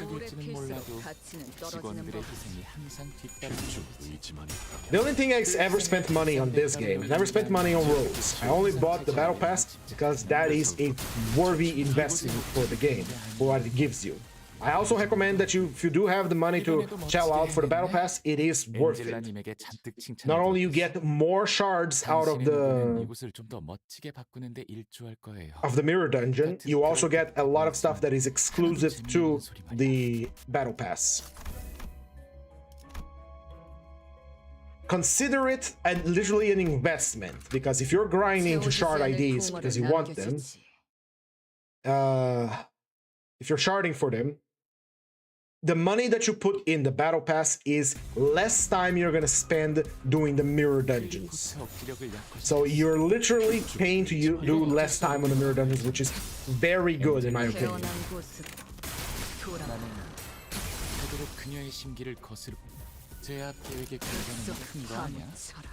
Just finish him off, just bang.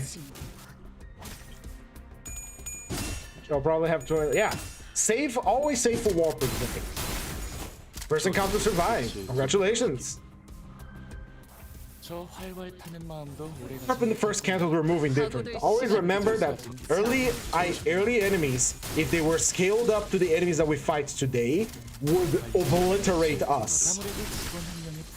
Right now, the enemies we face, they all have like some sort of damage up, they hit harder, sure, but they do not have the amount of debuffs that the enemies from the earlier cantos have. You just saw it right now. I had 35 paralysis. I was not winning a clash unless I had like overwhelming offense level up. If we had the enemies from earlier cantos scaled up, we would be destroyed. Anyway, give me a Pierce. Give me a Pierce. I want a Pierce.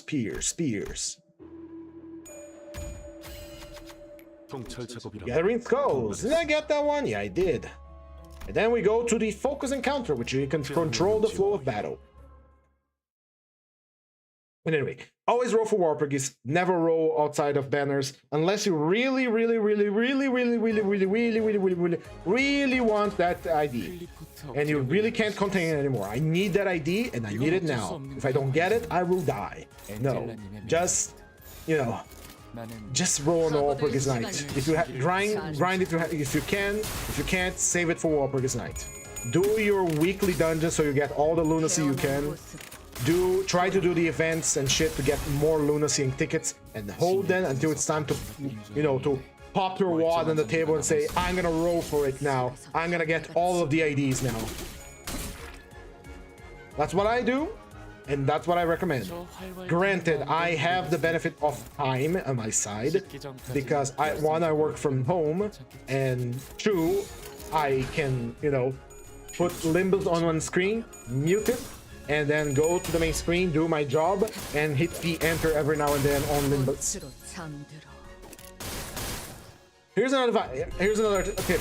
If you need to grind for Mirror Dungeon, do it like it's intended to. You are a manager.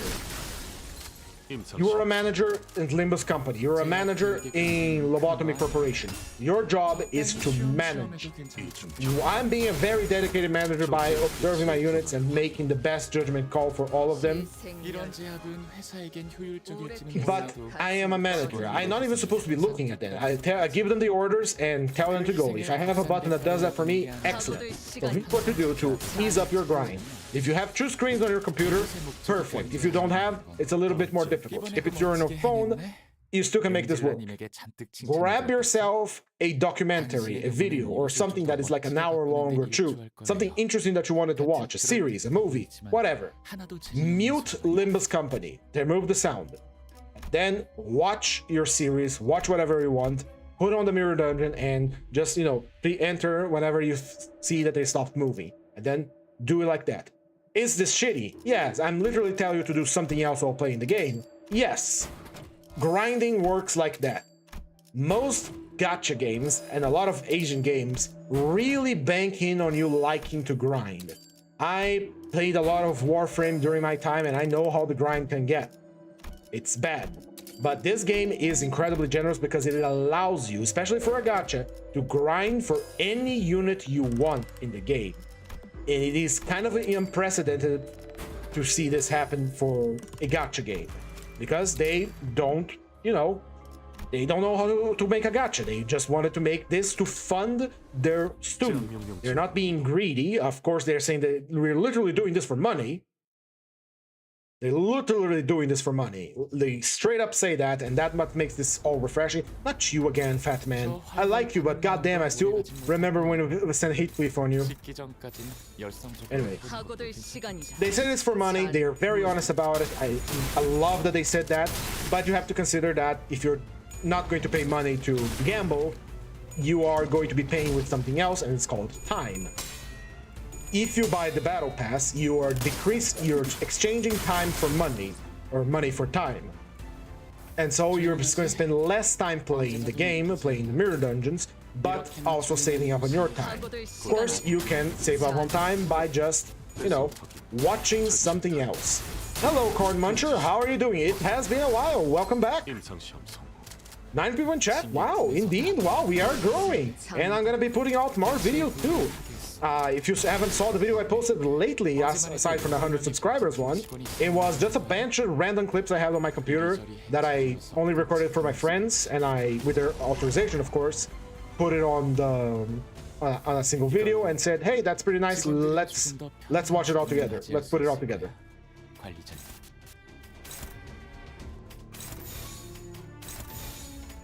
Is this the turn where he... Yeah, I don't think it's the turn he does the thing. In any case, compound your time. If you're going to grind in a video game, and grinding sucks, then make no mistake of that, grinding will always suck anywhere, be it real life or video games.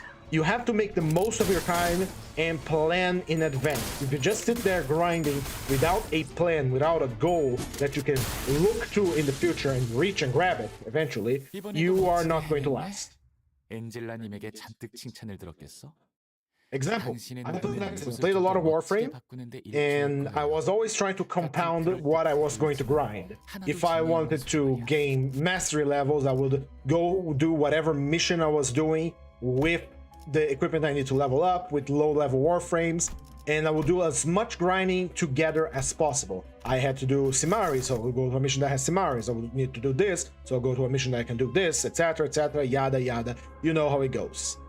My god, by god, we have Miracle. We have Full Stop by a Bullet, where the enemies are weak to Pierce, and there is a Pierce bonus E.G.O gift here, and we have Downpour. But Downpour can be fused, the Pierce gift cannot. This is a battle with a lot of enemies, which means we get to use our E.G.O, and we get to maximize our, escalation from Merso.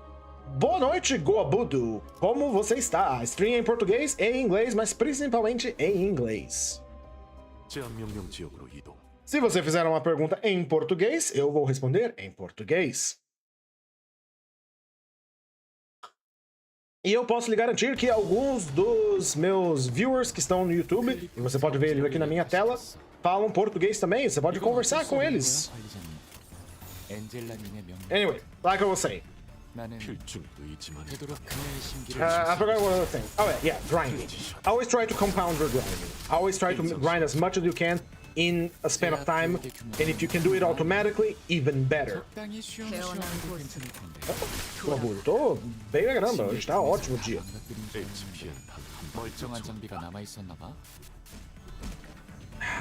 Esqueci, I forgot they do blood damage, but we have the Echoes of the Manor, so we are fine in that regard. The reason why I have every single ID in this game is that I literally did that. I set up a goal. I wanted to have every ID in the game, but I don't have money. And so I'm gonna sit my ass down and I'm gonna grind the mirror dungeon as many times as it takes, and I'm gonna get every ID. It gets a lot easier once you reach the point where you only need to shard the next ID and not have a lot of them to shard, which was my case. So set up a goal. What do you want to do?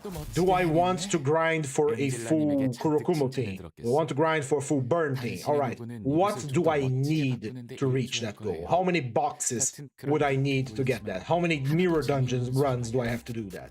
And once you have all that planned out, to at least to a certain degree, things become much easier. Because now you have a... Sorry. Now you have a goal that you can tick down and see progress. Seeing progress helps a lot. Shit, I don't remember which one is which. Learn the Art of War gave us the book, and CQB gave us the Poise E.G.O gift.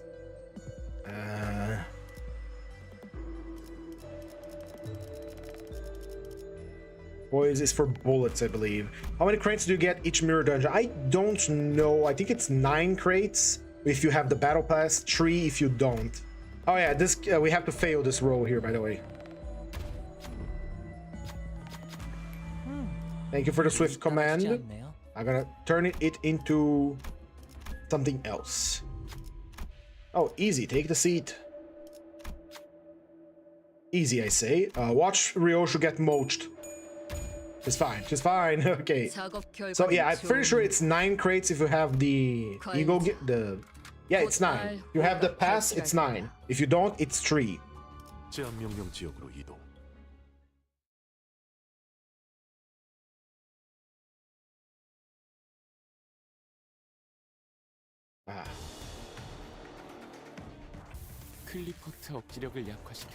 Alright, here we go. 이건 어쩔 수 없는 거야, 관리자님. 엔젤라님의 명령입니다. 나는 Apologies for not talking about much how the units work because they are going automatically. 적당히 쉬엄쉬엄 해도 괜찮을 텐데.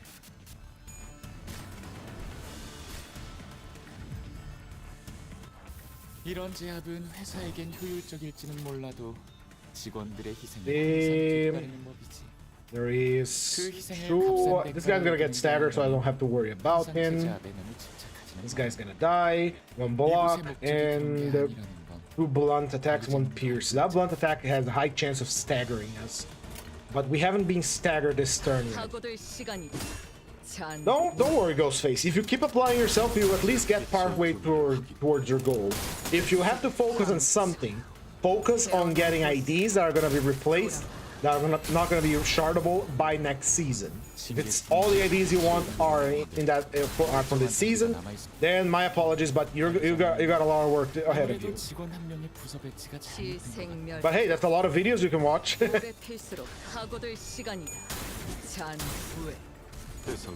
Hell, you could theoretically sit down, watch my stream, and do a mirror dungeon. This my stream takes around 2 hours to 2 hours and a half, sometimes 3. That is, if you're win rating through it with a powerful team, you are probably going to clear the dungeon twice before I'm done streaming. Or you can go watch a documentary, a fun video. 이곳을 좀 더 멋지게 바꾸는데 일조할 거예요. 같은 그럴듯해 보이지만 Anyway, 하나도 always 재미없는 remember to 소리야. compound your grinding and not make it the main thing you're doing. If you're sitting your ass down and you're grinding with your mind focused on the grind, the only thing that is going to be ground down is yourself. Do not let that happen. The grind needs to happen on the background, not on the foreground. Got it? We're gonna replace Merso's skill 1 with skill 2 so he has maximum shotgun, because that's what we want, since we have less than maximum sinners here. Do hard MDs give any difference without bonus? You get the same amount of boxes, but with a hard MD, with hard MD you can collect all your bonuses in a single go. So it saves time, but yeah, I'm pretty sure. Because you don't get the boxes directly from the dungeon, mind you. You get the boxes by over leveling the pass. So keep that in mind when you're doing whatever you're doing. You're not getting the boxes from completing the dungeon, you're getting the boxes from leveling up the pass. Once you reach max level on the pass, which is very easy, you start to gain boxes as extra rewards. When you clear the mirror dungeon, you gain XP for the pass. And that XP, of course, becomes great. It's a very important thing to understand, because once the season turns over and a new battle pass begins, you are no longer gaining boxes from the battle pass over leveling. In any case, I'll repeat myself again. Do not let grinding be the main thing you do. Let it be on the background. Roleplay as the manager of Limbus Company. And as the manager of Limbus Company, you give the orders, and then you let your employees, your sinners, carry out that order. You are not watching them every step of the way, unless it is a critical mission, like a story mission or something of the like. 적당히 쉬엄쉬엄해도 괜찮을 텐데. It's much like playing The Sims, you know, or something like that. 활활 타는 마음도 오래 가진 못할 거야. 죽기 전까지 열성적으로 해보는 것도 괜찮겠지.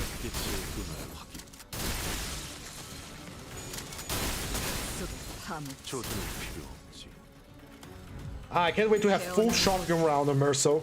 징계팀에서 다 망가뜨린 줄 알았는데 멀쩡한 장비가 남아 있었나 봐.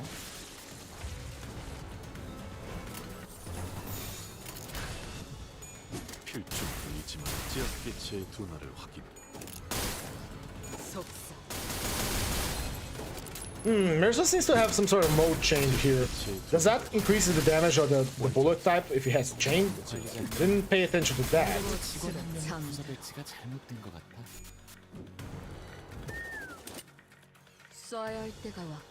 Oh, so that's how she gets the funny thing. All right, let's see here. Character mode, Hornet shotgun. Okay. Okay, so these alters nothing. Will the new railways be harder than the current ones? Most likely, because every railway that comes out features new abnormalities, and they have to take into consideration the newest IDs that have been released. So most likely they will be harder. Yes. But then again, as long as you complete the railway, you're good.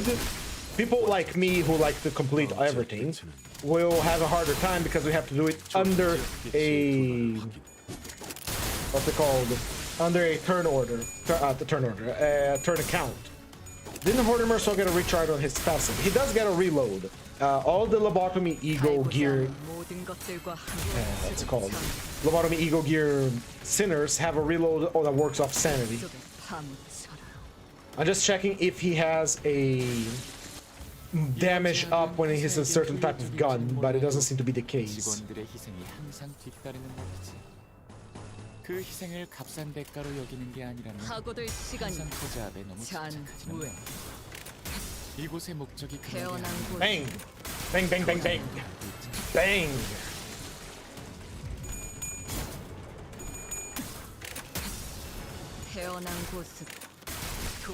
Rework? I don't think he got any reworks. Not entirely sure. I don't keep up much with the patch notes. I deal with whatever is handy. If there is something based on the centipede that gives us the bleed, E.G.O gift inflicts, which has bleed. Yeah, that was gonna be funny. I think that's gonna be reserved for Otis's chapter, to be honest. 트랜지션. 임상 시험 성공. Because we already have plenty of Otis's, what's it called, abnormalities, which are Greek teamed and hospital team. Do you know Mercer's evade reloads all his both backs? I do. But so does using his skill tree, so I don't much mind. And since we're always using, you know, buckshot, we're gonna be reloading it constantly. 파고들 시간이다. 잔후에. 이곳의 목적이 지역기체의 둔화를 확인. 완전체. 완전체. This is what I'm looking for. The AoE. 완전체. 다음 지역기체. 파묻혀라. 살고자 하는 모든 것들과 함께 꽃을 잠들어. 이중격. Bang, bang. 완전체. 다음 지역기체. 속에 파묻혀라. Look at him go, man. 속에 파묻혀라. 이런 제압은 회사에겐 효율적일지는 몰라도 Alright. Final one. 항상 뒤따르는 법이지. They're blowing their cheeks move off. 여기는 게 아니라면 항상 체제 아래 너무 집착하지. 이곳의 목적이 그런 게 아니라는 건 관장님도 알고 있잖아. 대상 확인. 철침탄. 트랜지션. Now, I did say about boring IDs before. Oh, god damn it, something fell down. I did talk about boring IDs, and IDs that work on automatic. Yeah, these IDs are AoE masters. They are literally made to fight crowds of enemies. By the way, if you manage to get them, they are great for clearing out the mirror dungeon. As a matter of fact, any ID, any group of IDs that are able to do assist attacks, unopposed attacks, or AoEs are great for clearing out the mirror dungeon quickly. Because if you do, again, this all comes down to what I already talked about, the action economy. This is a turn-based game, make no mistake. The way the animations flow and the way the enemies clash make you think that this is not a turn-based game, but it is. And the action economy is still in effect. If one side has more actions than the other side, the side with the most actions are more likely to win. And in this case, an AoE is essentially a action that has been turned into multiple action, right? So, let's see here. We could go Bokgak, honestly. I wanted to go to the... I'll make that the last one, actually, because funnier that way. In any case, action economy is the thing that dictates victory and loss in a lot of video games. And this is no different. Just give me your stuff. I don't want to fight you. I gain nothing from fighting you.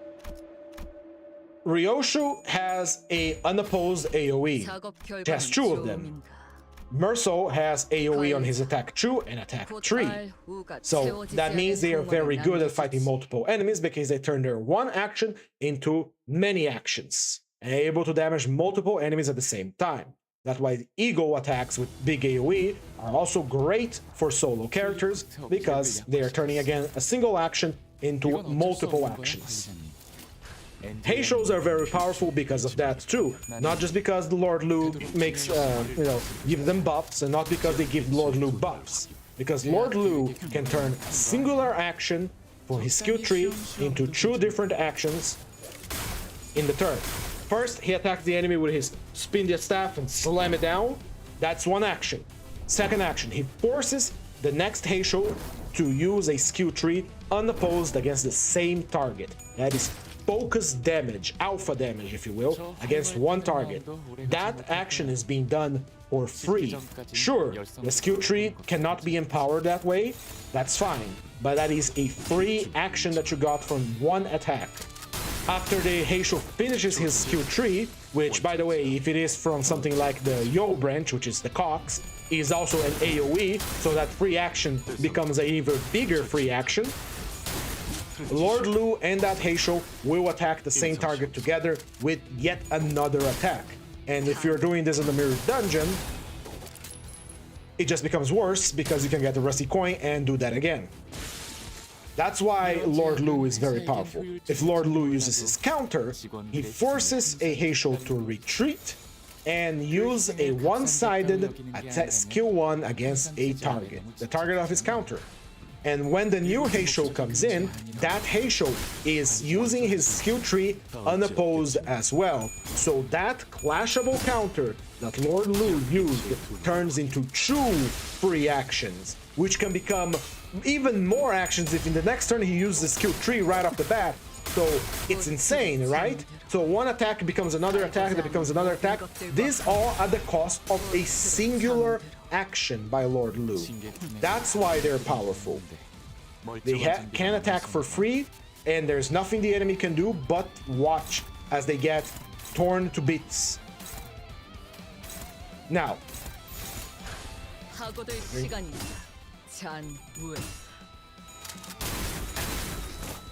the true goobers that we're using right now, most of their attacks have some way to be unclashable, like Ryoshu once she empties her gun, she empties on 3 different people at random.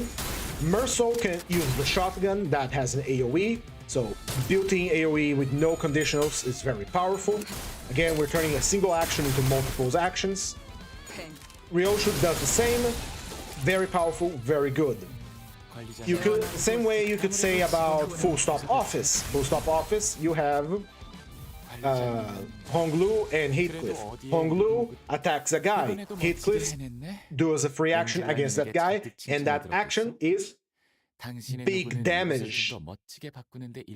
I hate Ebony Stain, it's so stupid in Kanto 9. Ah, you got tricked by her, huh? We are so used to attacking that plant, though. I urge you, Donut Canelli, to not attack the plant until you cut off her arms. Got a 3-leaf clover. Congratulations, that is an excellent gift.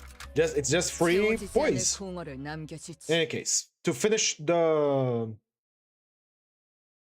Mirror Dungeon, same thing. Break her arms, don't target the head.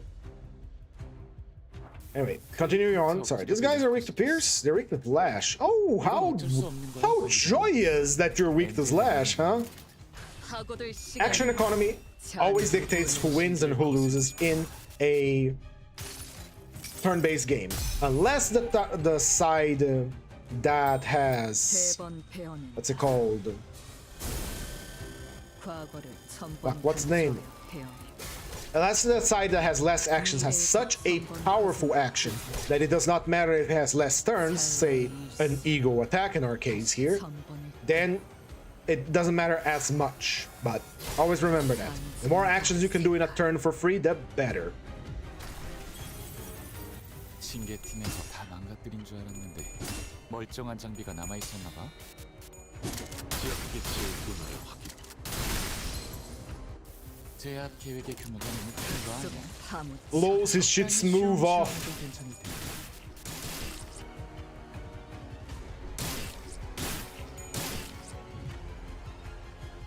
Ah, tomorrow's gonna be a fun mirror dungeon because we get to use the whole LCB. 식기 전까지는 열성적으로 해보는 것도 괜찮겠지. 대상 확인. 철침탄. 트랜지션. 임상 Guys, 완전체. 다음 지압 개체는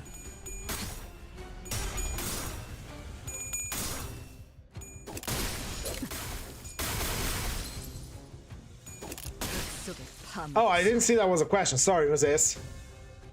Anyway, 이런 제압은 회사에겐 효율적일지는 몰라도 we're not talking about action economy. I urge you to look for, you know, 항상 제압에 너무 집착하지는 마. videos about it. Maybe I will do a video about it. 관리자님도 알고 있지. 방심했고 살고자 하는 모든 것들과 함께 뱃속에 파묻혀라. 괜찮아. 그것까지 신경 쓰는 건 힘들었겠지. 이중격. 지역기지의 문화의 확인. 이중격 발. Maybe I will try to workshop a thing that you could, you know, take in the mirror dungeon and just clear really quickly. 이걸로 직원들의 목숨이 조금이나마 더 연장되었을 거야. Got Ryoshi to beat up Cromer and survive the first staggers. Very good. It didn't have a Heathcliff situation on Beautiful Voice where Heathcliff gets staggered for 5 turns in a row. 대상 확인. 이번에도 I kind of want to run a full Lobotomy E.G.O team now. 칭찬을 들었겠어? Get my nuggets out. 좀더 멋지게 바꾸는데 일조할 거예요. 같은 그럴 듯해 보이지만 Right. 하나도 On to the shop. Let's see what we got. Let's replace give more buckshot to Merso and do that again. We now have full shotgun mode on Merso. Very nice, very cool. For Ryoshi, however, I want to keep her as is because she needs her full kit to be effective. And let's see here. We could take Phlebotomy Pack for a little bit of healing. We could take... We can take a lot of stuff here because we are... Like, have 5 of these already helping us. This can't be used. Copy nails can't be used. Bloody Gadget, it's just extra damage, and we like extra damage. Anything I can enhance? We could enhance UPS system. 1 tier of it. Let's see if we can fuse for the tier 4 Pierce gift, which would be very nice. Sacrifice this, and sacrifice this. And if you get the rock or if you get the book, all are good. Very nice. We could sacrifice what else? This is useless to us. We can't actually activate this, which is bad. Can we throw something else in the mix? Ooh, we just need 1 more. Throw that. There we go. We got the book. There we go. We are now Pierce Pilled and Pierce Powered. 채워지지 않을 공허를 남겨주지. Oh yeah, I remember that, Moises. I still have to make a clip of that. Like I said, I don't have an editor or anyone like that. I have to do videos on my own time. Fuck me. 저 활활 타는 마음도 오래 We'll do fine. We'll be fine. We both have evades. So there's nothing to be afraid of. There is nothing to be afraid of. There is nothing to be afraid of. There is nothing to be afraid of. Alright, Ryoshi. You are on your own here, baby. Fucking plant has come back to haunt me. 대상 확인. 철침탄. 트랜지션. 어선탄. 임상시험 성공. Oh, you're gonna receive infinite burn. 그래도 어디에 누구누구처럼 직원들을 사지로 내몰진 않네. 쏴야 할 때가 왔군. 조용하지? 언제 봐도 We have slots to clash, and clash we shall. 곧 아비규환으로 변할 거란 사실이. Ryoshi just has to evade again. But because this is an AoE, we have to do something about it. 사고될 시간이다. 잔 후에. 이중 격발.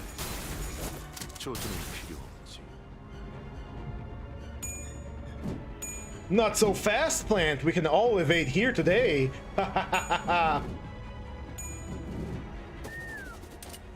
쏴야 할 때가 왔군.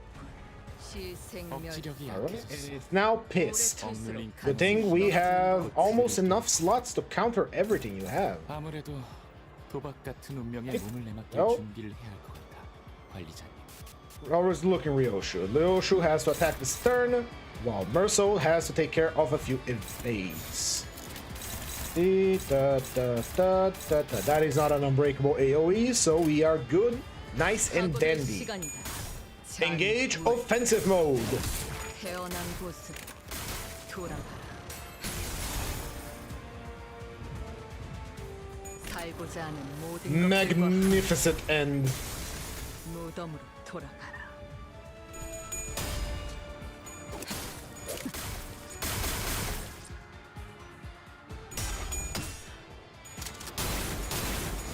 조준이 필요 없지.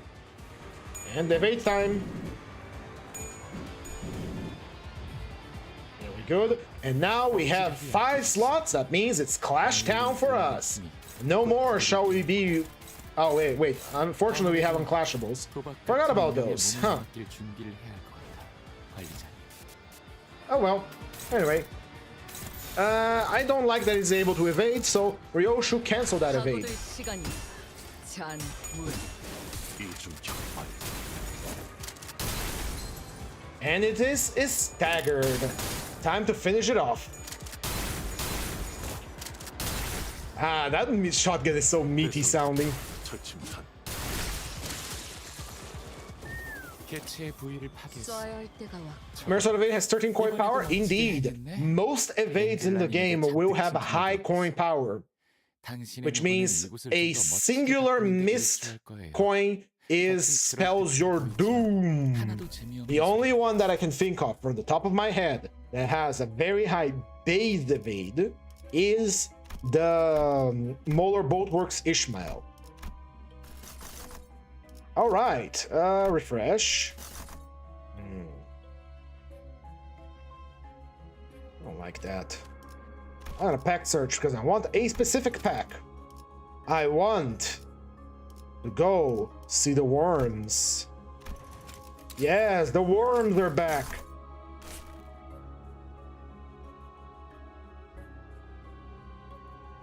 Here we go. 채워지지 않을 공허를 남겨주지.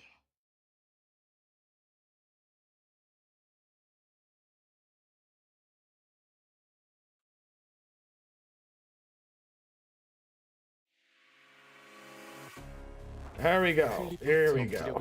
We fight the little horrid little creatures. First, we farm some evade slots. Well, some slots in general, because, well, aren't they all focused on Merso? Yes, they are, but exception of one. Thank you for being so considerate. 각오될 시간이다. 잔물.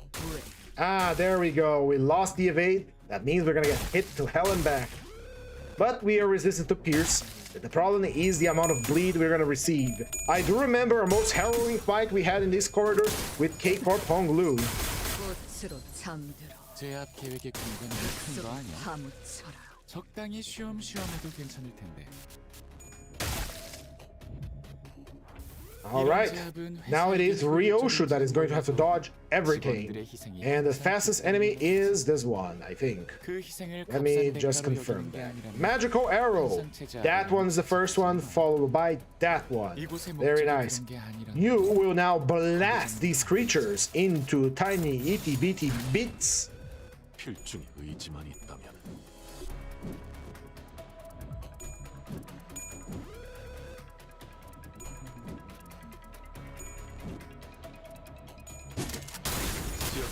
While they're busy jumping on Ryoshu, he comes in with a shotgun to the back of their heads. 파묻혀. 이중 격발. 지역 기체의 둔화를 확. 쏴야 할 때가 왔군. Ah, unfortunately for you creatures, now we have 4 skill slots. That means we can fully clash against you. Time to die. 잔물. Should have brought more creatures if you wanted to win. 이곳의 목적이 그런 게 아니라는 거죠. 아무래도 직원 한 명의 부서 배치가 잘못된 거. 다음 지역 기체. 태어난 곳으로 돌아가. 신뢰팀에서 다 망가뜨린 Bong bong orange.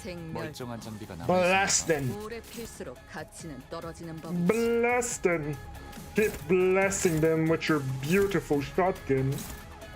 Oh yes, baby. God, I want to play the Samurai Jack game. Actually, do I have that on wishlist? Some time ago, I received some money from my friends from my birthday on Steam. Some money that I can use on, you know, stuff around the house, but still. And I still don't know what to do with it. I bought some more expensive games, and they were nice, and I'm still playing them. But I still have a quantity of it. I'm gonna check if the Samurai Jack is on the store. Let's see, Samurai Jack. Yo. No, team, I'm not interested in your vaporwave porn games. That I'm looking for Samurai Jack. I guess I'm not finding it. All right. There's someone crying inside the containment unit. We peered inside to find a suspicious figure wearing an outfit that stood out from those of the employees. Noticing our presence, he suddenly approached us, beaming. I have to tune this instrument to perfect accuracy, but I don't have anyone to help me. Do you like music? Help me, and I'll give you one of my instruments. How about it? Deal? Agree to help and ask for a guitar. I think this kills us, but I can revive him if necessary. Mursov slipped a hand into the suspicious machine. A flicker of pain crossed the sinner's face, but after a moment, they gave a small gesture to show that it was bearable. In response, the machine released a hauntingly beautiful melody. I need to finish the tuning before I forget the melody. The stranger, who asked for help, started tuning the instrument to match the pitch and tune of the machine. Merso pulled her hand out and took up the guitar resting nearby. I need to finish the tuning before I forget the melody. The stranger who asked for help started tuning the instrument. Same thing. Gain harmonics. The instrument sounds much better, finally tuned correctly. Upon reviewing the instrument he gave us, it was clear that it would be much help to us going forward. We asked if there was any way we could get more instruments out of him. No, I can't hear its beautiful music anymore. Keep playing the music until I feel satisfied. Then I'll hand you the extra instrument. Sure. We'll give it a try. No one. Go, Sinclair, you can do it. Sinclair slipped an arm into the machine. In response, the machine let out a beautiful song. No, if there's no instrument, then I'll need to hear even more flawless rhythm. Yes, nothing can make as fascinating music as a human can. The man tosses us the instrument, and without warning, shoved Sinclair into the machine. Before we could even react, the contraption began chewing and devouring Sinclair. The wet tear and sickening crunch of Sinclair's flesh and bone echoed through the containment unit in grotesque harmony. Entranced by the rhythm, the stranger set his sights on the other sailors. We escaped the containment unit in haste. The second entity dies! Hey, you got the walking bass! That's just Sinclair. It's just Sinclair. The elevator door opens into a dark, unlit hallway. We can smell the vivid and intense aroma of fresh, blossoming flowers that have grown over the walls and the floors of the hallway. Lying lethargically atop the bed of flowers are employees, their eyes shut as though in drowsiness. Give up on them. Try to save the employees. Let's try to save them.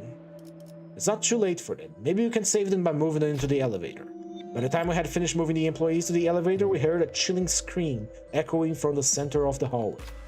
There, we saw many panicked employees curled up into balls, and an eyeless monster looming over them, its body shaped like a ceramic doll. It was at that moment that when a large flower bloomed by the monster's feet. Save the panicked employees too! Let's be a hero! Move the panicked employees to our elevator. Another huge flower is blooming by the elevator monster's feet. We saved everyone we could. What now? Suppress the monster. Kill it. We should at least try to suppress it. When we approach the monster, another flower blossomed beneath the monster's feet. At that moment, verdant, vivid leaves burst forth from the ceiling, then scattered over us in a downpour of pink flowers. We stood blinded by the swirling storm of petals for a moment, until the sinners all grabbed their heads and began yelling in pain. Once the floral tempest subsided, the monster was nowhere to be seen. All eyes took 50 damage, all eyes took 10 cent damage, again pink petals. Very nice, very cool. Alright, let's fight, let's kill. We lost a Sinclair along the way, but that's just Sinclair. We can get him back, if I remember to get him back at the end of the dungeon.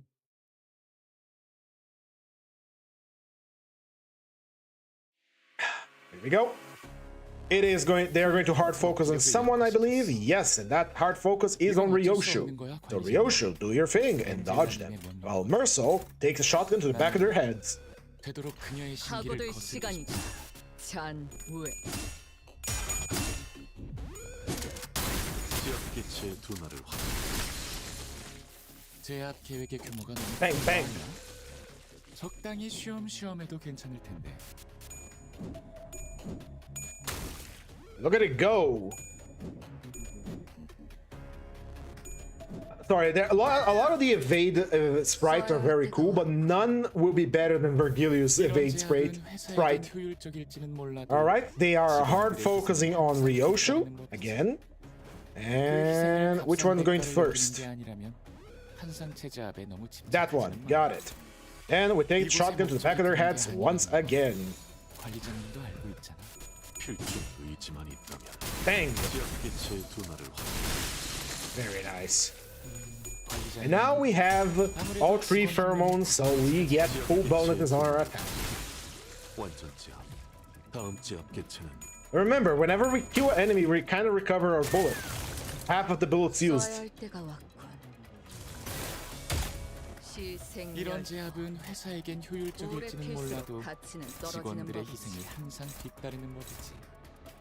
그 When it 희생을 happens, 값싼 대가로 여기는 게 아니라면 항상 꽃으로 차지하고 잠들어. 살고자 하는 모든 것들과 함께 꽃으로 잠들어. Sorry, bastard. He does not want to approach. He does not want to be shown on TV. And make no mistake, YouTube is TV nowadays, considering that they're trying to turn it into paid TV. I never once in my life thought I was going to be working on TV. 속에 파묻혀. 이중 And here I am. 완전지압. 다음 지압 개체는 이번에도 멋지게 해냈네. 엔젤라님에게 잔뜩 칭찬을 들었겠어? 당신의 노고는 이곳을 좀 더 멋지게 바꾸는데 일조할 거예요. 같은 그럴듯해 보이지만 하나도 재미없는 소리 말이야. Ah, delicious. Alright, there is a unique gift from this pack that I was trying to get. I think it is this thing here. Fused with the Pierce Once a Blessing, which is a tier 2 gift, if I'm not entirely mistaken. Fuse Once a Blessing. Is that all I needed? No. Which was the... God, I'm trying to remember which was the gift. Well, I needed to fuse something. There was a unique gift from this that I never got. It's give me a second here. I'm gonna look it up. Because it's a fusion gift that I never got. The charge gives damage up, correct? Not exactly. Some gifts give you charge damage up. Let me show you. UPS system gives you damage up if you have charge. Wrist gauntlets gives you damage up if you have charge. The curriculum vitae gives you charge. Gives you power up if you have gloom skills. Not Desperado is a different one, but Desperado is also in the list. Let me locate it here. It was Pink Bouquet. Pink Bouquet requires Reverberation, Once a Blessing, and Pink Petals. So I got the wrong gift. It's Reverberation. Reverberation is a tier 2 Tremor gift. Let's try to get it.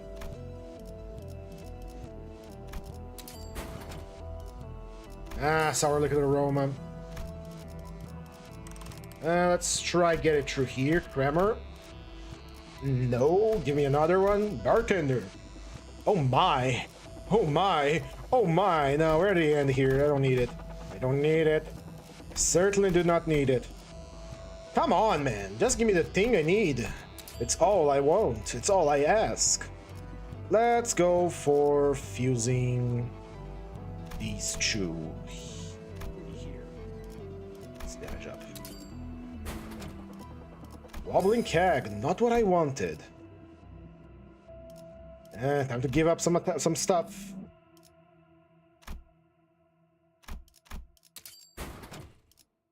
God damn it! There's so many tier 2 gifts for.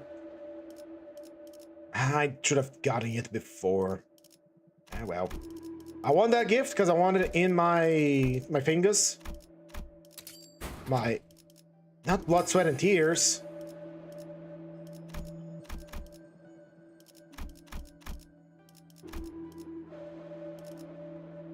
Yeah, I'll sacrifice everything. I don't care.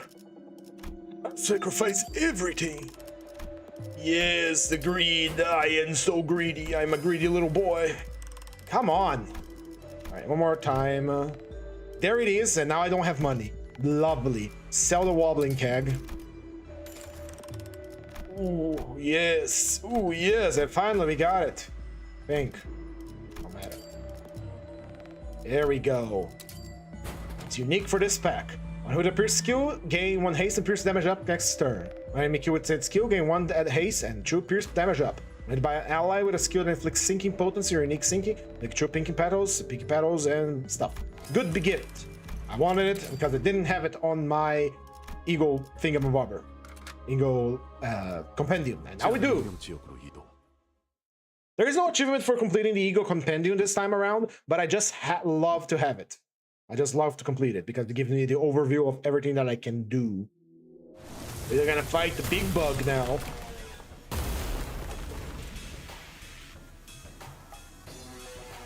It's time to suppress. Are they still hard focusing? Yep, yes they are. Who goes first?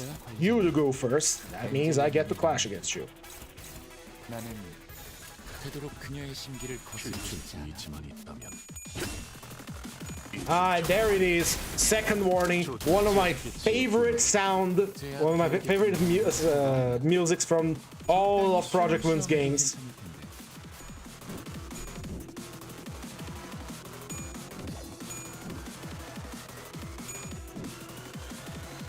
Chomping gobble.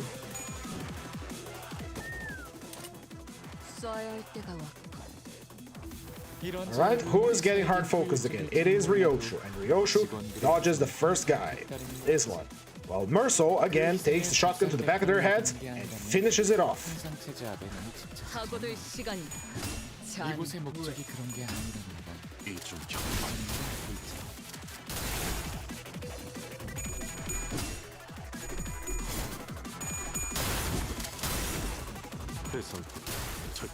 I sacrificed a lot of gifts to get that thing. Some of them are really good gifts too. 징계팀에서 다 망가뜨린 줄 알았는데 멀쩡한 장비가 남아 있었나 봐. But these IDs are powerful enough that they don't require the gifts, so they'll do fine. They were literally made for this this pack. Swag as fuck. Go, who's starting first? That one, got it.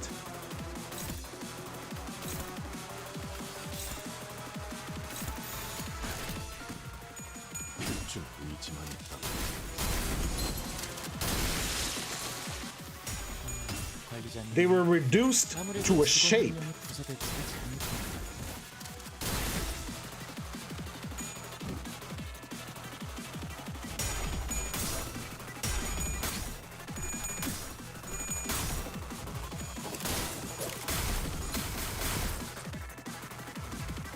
Magnificent end. Blam! 관리자님은 그래도 어디에 묻은 것처럼 직원들을 Bugs! 이런 제압은 Oh, you ain't getting away from me, boy. 직원들의 We gonna blast you. 따르는 거겠지. We gonna blast you to next week. 여기는 게 아니라면 I'll take a damage. I don't mind. 이곳의 목적이 그런 게 아니라는 관리자님도 알고 있잖아. 완전체.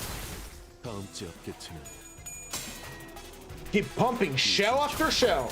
Bang! Bang! Bang! Bang! This is why I like trench shotguns. They released the trench shotgun on Helldivers, and that has been my main weapon forever, whenever I play it, because you just hold down the trigger and you just slam fire the thing. It's boom, boom, boom, boom. It's so much fun. Ah, there we go. They actually managed to get away. Ah. But now we have full shotgun ammo, so we keep blasting. We keep pumping those shells. What do I smell? What the fuck? What do I smell? What did you do, cat? What were you doing? Why are you stinky? Why are you stinky? What have you been doing? Cats have done something evil and I'm gonna have to check it out. I do need to go to the bathroom after we finish the mirror dungeon, and then we're gonna read our crime and punishment, which is going very well. I like how I'm doing the reading, and it's a very interesting story. Bang!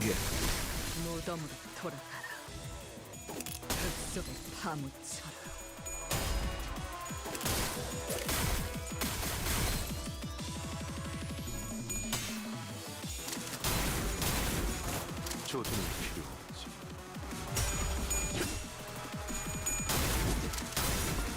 대상 확인. 표침탄. Blast! Blast! Keep it blasting! 임상시험상.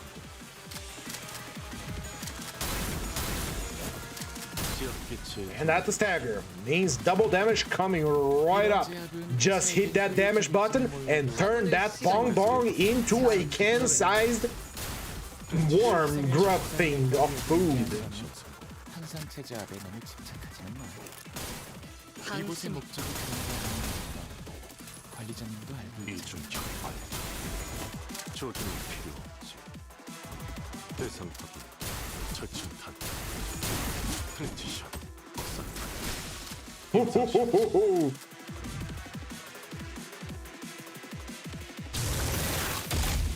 Now we do not have to fear the worms, because the worms should be fearing us. And with the amount of shotgun shells I have commissioned for Mersol's exclusive use, this fight is now a joke. Goodbye, worms. Still think you're oddly kind of cute, though. Would have one as a pet if it didn't bite me. 조준. 완전지역. 다음 지역기체는. Man, I do not remember the Lobotomy E.G.O Hornet being this powerful back when I played Lobotomy Corporation. 이중 격발. 지역기체의 둔화를 확인. 완전지역. 다음 지역기체는. The worm is back. It's Bum Bum. 이런 제압은 회사에겐 효율적일지는 몰라도 직원들의 Right, go on a shooting spree, Ryoshu. Use all your sloth ammo. 희생을 값싼 대가로 여기는 게 아니라면 항상 제압에 너무 집착하지는 마. Spread it around, shoot it up. 관리자님도 알고 있잖아. 꽃으로 잠들어 그 속에 파묻혀 Bang. And bang, bang, bang, bang, bang, bang, bang, bang, bang. Love the skill. Man, if one day they ever make a Lobotomy Corporation remaster or something like that, or even add Lobotomy Corporation to Limbus Company, where you manage LCE, the research department, I want the units to have this much swag. There is some modder that are doing some great work with animations on Lobotomy Corporation, and I've seen some of his stuff. It's amazing. And I wish him the best, and maybe when I play Lobotomy Corporation again, which I will play one day in the channel here, probably once we completely run out of IDs to run on our daily dungeons or we read all the books. Kill him. I don't care. There's no strategy here, just kill it. 파고들 시간이다 I'll probably play Lobotomy Corporation back then, and see if I can do it modded to see how crazy it gets. 이곳의 목적이 그런 게 아니라는 거. 당신 I love how Cheesehead is talking to me like there's people dying when we are on site and massacring these things. But again, he's a coward, so... 조준이 필요 없지. 이중 격발. Keep blasting that thing. Don't stop until you're done. Put the barrel into the thing and start pumping shells into it until it is completely big, round, and full of buckshot to the point you can jiggle it like a rattle. Magnificent, and goodbye. And anymore? No? Sensor Lob E.G.O AD. It's going to be the perfect Gregor E.G.O. Like, hands down, it is going to be the perfect E.G.O for Gregor. They're probably going to use it. It's too good of an idea not to use it. It fits the character team as well. Alright, we have finished our mirror dungeon. And Ryoshu talks over here, I forgot about that. 15% more damage than Ryoshu, because you cannot ignore AoEs. In any case, finished our mirror dungeon. What do I think about the IDs? Well, I cannot say nothing bad about them. They are just excellent all-around IDs. Mersol might, let's say...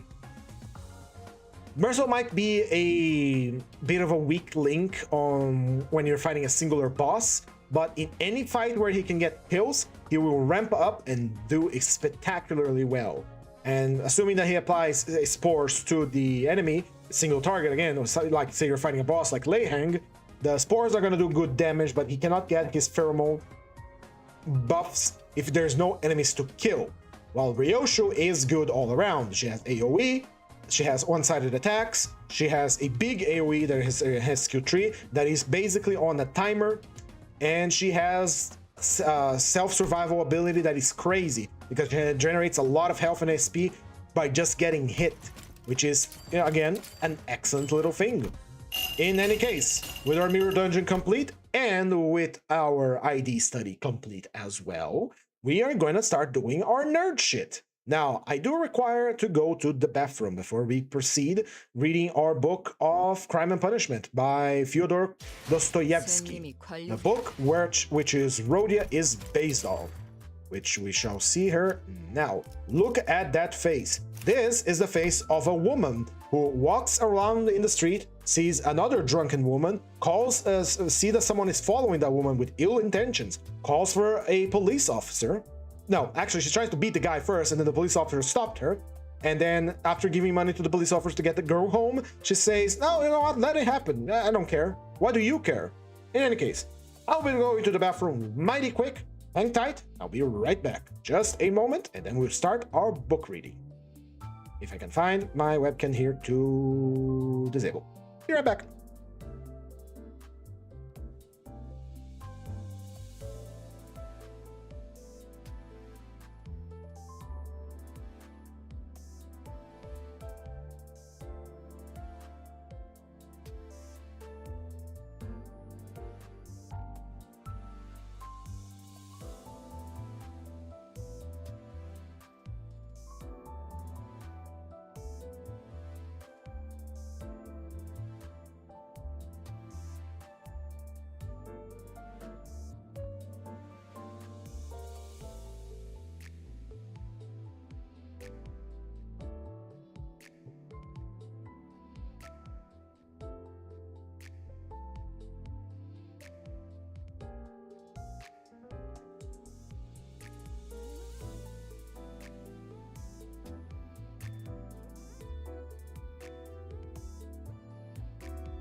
Sorry about the delay, I am coming back!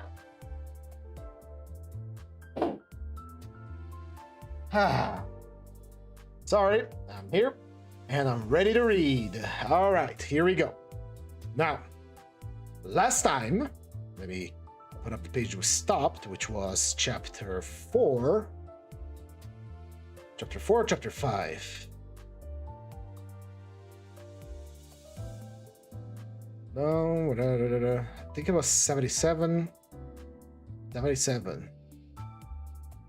77, 74. There we go. Chapter 5. Here we go. Let me open up the book here for y'all to see. Where is the book? There we go. Chapter 5 of Crime and Punishment, Rhodia's book. An excellent book about a very interesting character. Which, unfortunately, because of Limbus, we didn't get to see the finer sides of Rhodia. We just know that she's tall, strong, and hungry, and has a lot of food for 12 people in her pockets. In any case, here we go. Chapter 5. Of course, I've been meaning lately to go to Razumikins for ask for work, or ask him to get me lessons or something. Raskolnikov thought. But what help can he be to me now? Suppose he gets me lessons. Suppose he shares his last kopeck with me, if he has any kopecks, so that I could get some boots and make myself tidy enough to give lessons. Well, and what then? What will I do with the few coppers I earn? That's not what I want right now. It's really absurd for me to go to Razumikin. The question why he was going to Razumikin agitated him even more than he was himself aware. He kept uneasily seeking for some sinister significance in this apparently ordinary action. Could I have expected to set it all straight and to find a way out by means of Razumikin alone? He asked himself in perplexity. He pondered and rubbed his forehead, and strange to say, after long musing, suddenly, as if it were spontaneously and by chance, a very strange thought came into his head. The Razumikins, he said all at once, calmly, as though he had reached a final determination. I will go to Razumikins, of course, but not now. I will go to him on the next day after it, when it will already be over and everything will begin afresh. And suddenly he realized what he was thinking. After it, he shouted, jumping up from the bench. But is it really going to happen? Is it possible it will really happen? He left the bench and went off almost at a run. He meant to turn back, homewards, but the thought of going home suddenly filled him with this intense loathing. It was in that hole, in that awful little cupboard of his, that all this had for more than a month now been growing up in him, and he walked on at random. His nervous shudder had passed into a fever that made him feel shivery. In spite of the heat, he felt cold. With a kind of effort, he began almost unconsciously from some inner necessity to stare at all the objects before him, as though looking for something to distract his attention. But he did not succeed, and kept lapsing every moment into brooding. When with a start he lifted his head again and looked around, he forgot at once what he had just been thinking about, and even where he was going. This way, he walked right across Vassilyevsky Island, came out on the Lesser Neva, crossed the bridge, and turned towards the islands. The greenness and freshness were at first restful to his weary eyes, and used to the dust and lime of the town and the huge houses that hemmed him in and waited upon him. Here, there were no taverns, no stuffiness, no stench. But soon these new pleasant sensations turned into morbid irritability. Sometimes he stood still before brightly painted summer villas standing among green foliage. He gazed through the fence. He saw in the distance fashionably dressed women on the verandas and balconies, and children running in the garden. The flowers especially caught his attention.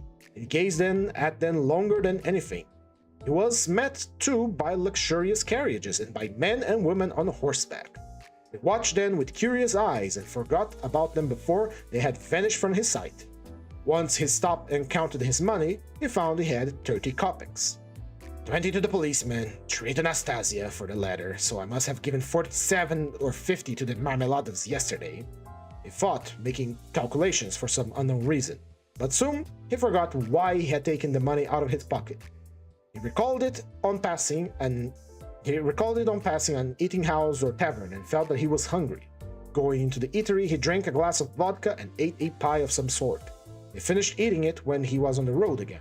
It was a long while since he had taken vodka, and it had an effect upon him at once, though he only drank a wine glassful. His legs felt suddenly heavy, and a great drowsiness came upon him. He turned homewards, but reaching Petrovsky Island, he stopped completely exhausted, turned off the main road into the bushes, sank down upon the grass, and instantly fell asleep. In a morbid condition of the brain, dreams often have an extraordinary distinctiveness, vividness, and extraordinary semblance of reality. At times, monstrous images are created, but the setting and the entire process of imagining are so truth-like and filled with details so delicate, so unexpected, but so artistically consistent with the picture as a whole that the dreamer, were he an artist like Pushkin or Turgenev even, could never have invented them in the waking state. Such sick dreams always remain long in the memory and make a powerful impression on the overwrought and excited nervous system. Raskolnikov dreamed a frightening dream. He dreamt he was back in his childhood, in their little town.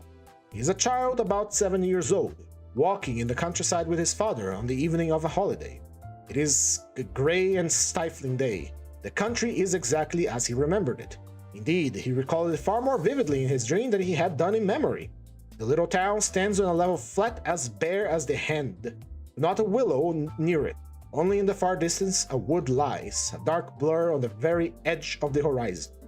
A few places beyond the last market garden stands a tavern, a big tavern, which had always aroused in him a feeling of aversion, even of fear, when he walked by it with his father. There was always such a crowd there, such shouting, laughter, and swearing, such hideous hoarse singing and often fighting. Drunken and scary mugs were always hanging about the tavern. He used to cling close to his father, trembling all over when he met them. Near the tavern, the road becomes a track, always dusty, and the dust is always so black. It is a winding road, and about 100 paces further on, it turns to the right to the graveyard. In the middle of the graveyard is a stone church with a green cupola, where he used to go to mass 2 or 3 times a year with his father and mother, when a service was held in memory of his grandmother, who had long been dead and whom he had never seen. On these occasions, they used to take on a white dish tied up in a table napkin, a special sort of rice pudding with raisins stuck in it in the shape of a cross. He loved that church, the old-fashioned icons with no setting and the old priest with the shaking head. Near his grandmother's grave, which was marked by a stone, was the little grave of his younger brother who had died at 6 months old. He did not remember him at all, but he had been told about his little brother, and whenever he visited the graveyard he used to religiously and reverently to cross himself and to bow down and kiss the little grave. And now he is dreaming that he is walking with his father past the tavern, on the way to the graveyard. He is holding his father's hand and looking with dread at the tavern. A peculiar circumstance attracts his attention. There seems to be some kind of festivity going on there. There are crowds of gaily dressed townspeople, peasant women, their husbands, and riffraff of all sorts. All are singing, all are drunk, and near the entrance of the tavern there is a cart, but a strange cart. It is one of those big carts usually drawn by heavy cart horses and laden with casks of wine or other heavy goods. He always liked looking at those great cart horses with their long manes, thick legs, and slow, even pace, drawing along a perfect mountain with no appearance of effort, as though it were easier going with a load than without it. But now, strange to say, in the shafts of such a cart he sees a thin little sorrel beast, one of those peasant nags which he had often seen straining their utmost under a heavy load of wood or hay, especially when the wheels are stuck in the mud or in a rut. And the peasants would beat them with whips so cruelly, sometimes even about their nose and eyes, and he felt so sorry for them that he almost cried, and his mother always used to take him away from the window. All of a sudden, there is a great uproar of shouting, singing, and the balalaika, and from the tavern a number of big and very drunken peasants come out, wearing red and blue shirts and coats thrown over their shoulders. Get in, shouts one of them, a young, thick-necked peasant with a fleshy face red as a carrot. I'll take you all, get in! But at once, there is an outbreak of laughter and exclamations in the crowd. Take us all with a beast like that? Why, Nikolva, are you crazy to put a nag like that in such a cart? And as Mary's 20 if she's a day, pals. Get in, I'll take you all, Mikolka shouts again, leaping first into the cart, seizing the reins and standing straight up in the front. The bay has gone with Matvey, he shouts from the cart, and his brute, pals, is just breaking my heart. I could kill her, she's just eating her head off. Get in, I'll tell you, I'll make her gallop. She'll gallop. And he picks up the whip, preparing himself with relish to flog the little mare. Come on, get in, come along. The crowd is laughing. Do you hear? She'll gallop. Gallop indeed. She has had not a gallop in her for the last 10 years. She'll jog along. No being sorry for her, pals. Bring a whip, each of you. Get ready. That's right, give it to her. They all clamber into Mikolka's cart, laughing and making jokes. 6 of them get in there. 6 of them get in, and there's still room for more. They haul in a fat, rosy-cheeked woman. She is dressed in red cotton, in a pointed beaded headdress and warm boots. She is cracking nuts and laughing. The crowd around them is laughing too, and really, how could they help laughing? That wretched nag is to drag all the cartload of them at a gallop. 2 young lads in the cart get whips ready right away to help Mikolka with the cry of "Go!" The mare tugs with all her might, but far from galloping, can scarcely move forward. She is struggling with her legs, gasping and shrinking from the blows of the 3 whips showered upon her like a hail. The laughter in the cart and the crowd is redoubled, but Mikolka flies into a rage and thrashes the mare furiously with quickened blows as though he thinks she really can gallop. "Let me get in too, pals," shouts a young man in the crowd, his appetite aroused. "Get in, I'll get in," cries Mikolka. "She'll pull you all, I'll beat her to death." And he thrashes and thrashes at the mare, besides himself with fury. "Father, father," he cries. "Father, what are they doing? Father, are they beating the poor horse?" "They're beating the poor horse." Come along, says his father. "They are drunk and foolish, having fun. Come away, don't look." And he tries to lead away, but he tears himself away from his hand, and beside himself with horror, runs to the horse. But the poor horse is already in a bad way. She is gasping, pausing, then tugging again and almost failing. "Beat her to death," cries Mikolka. "It's come to that, I'll do her in."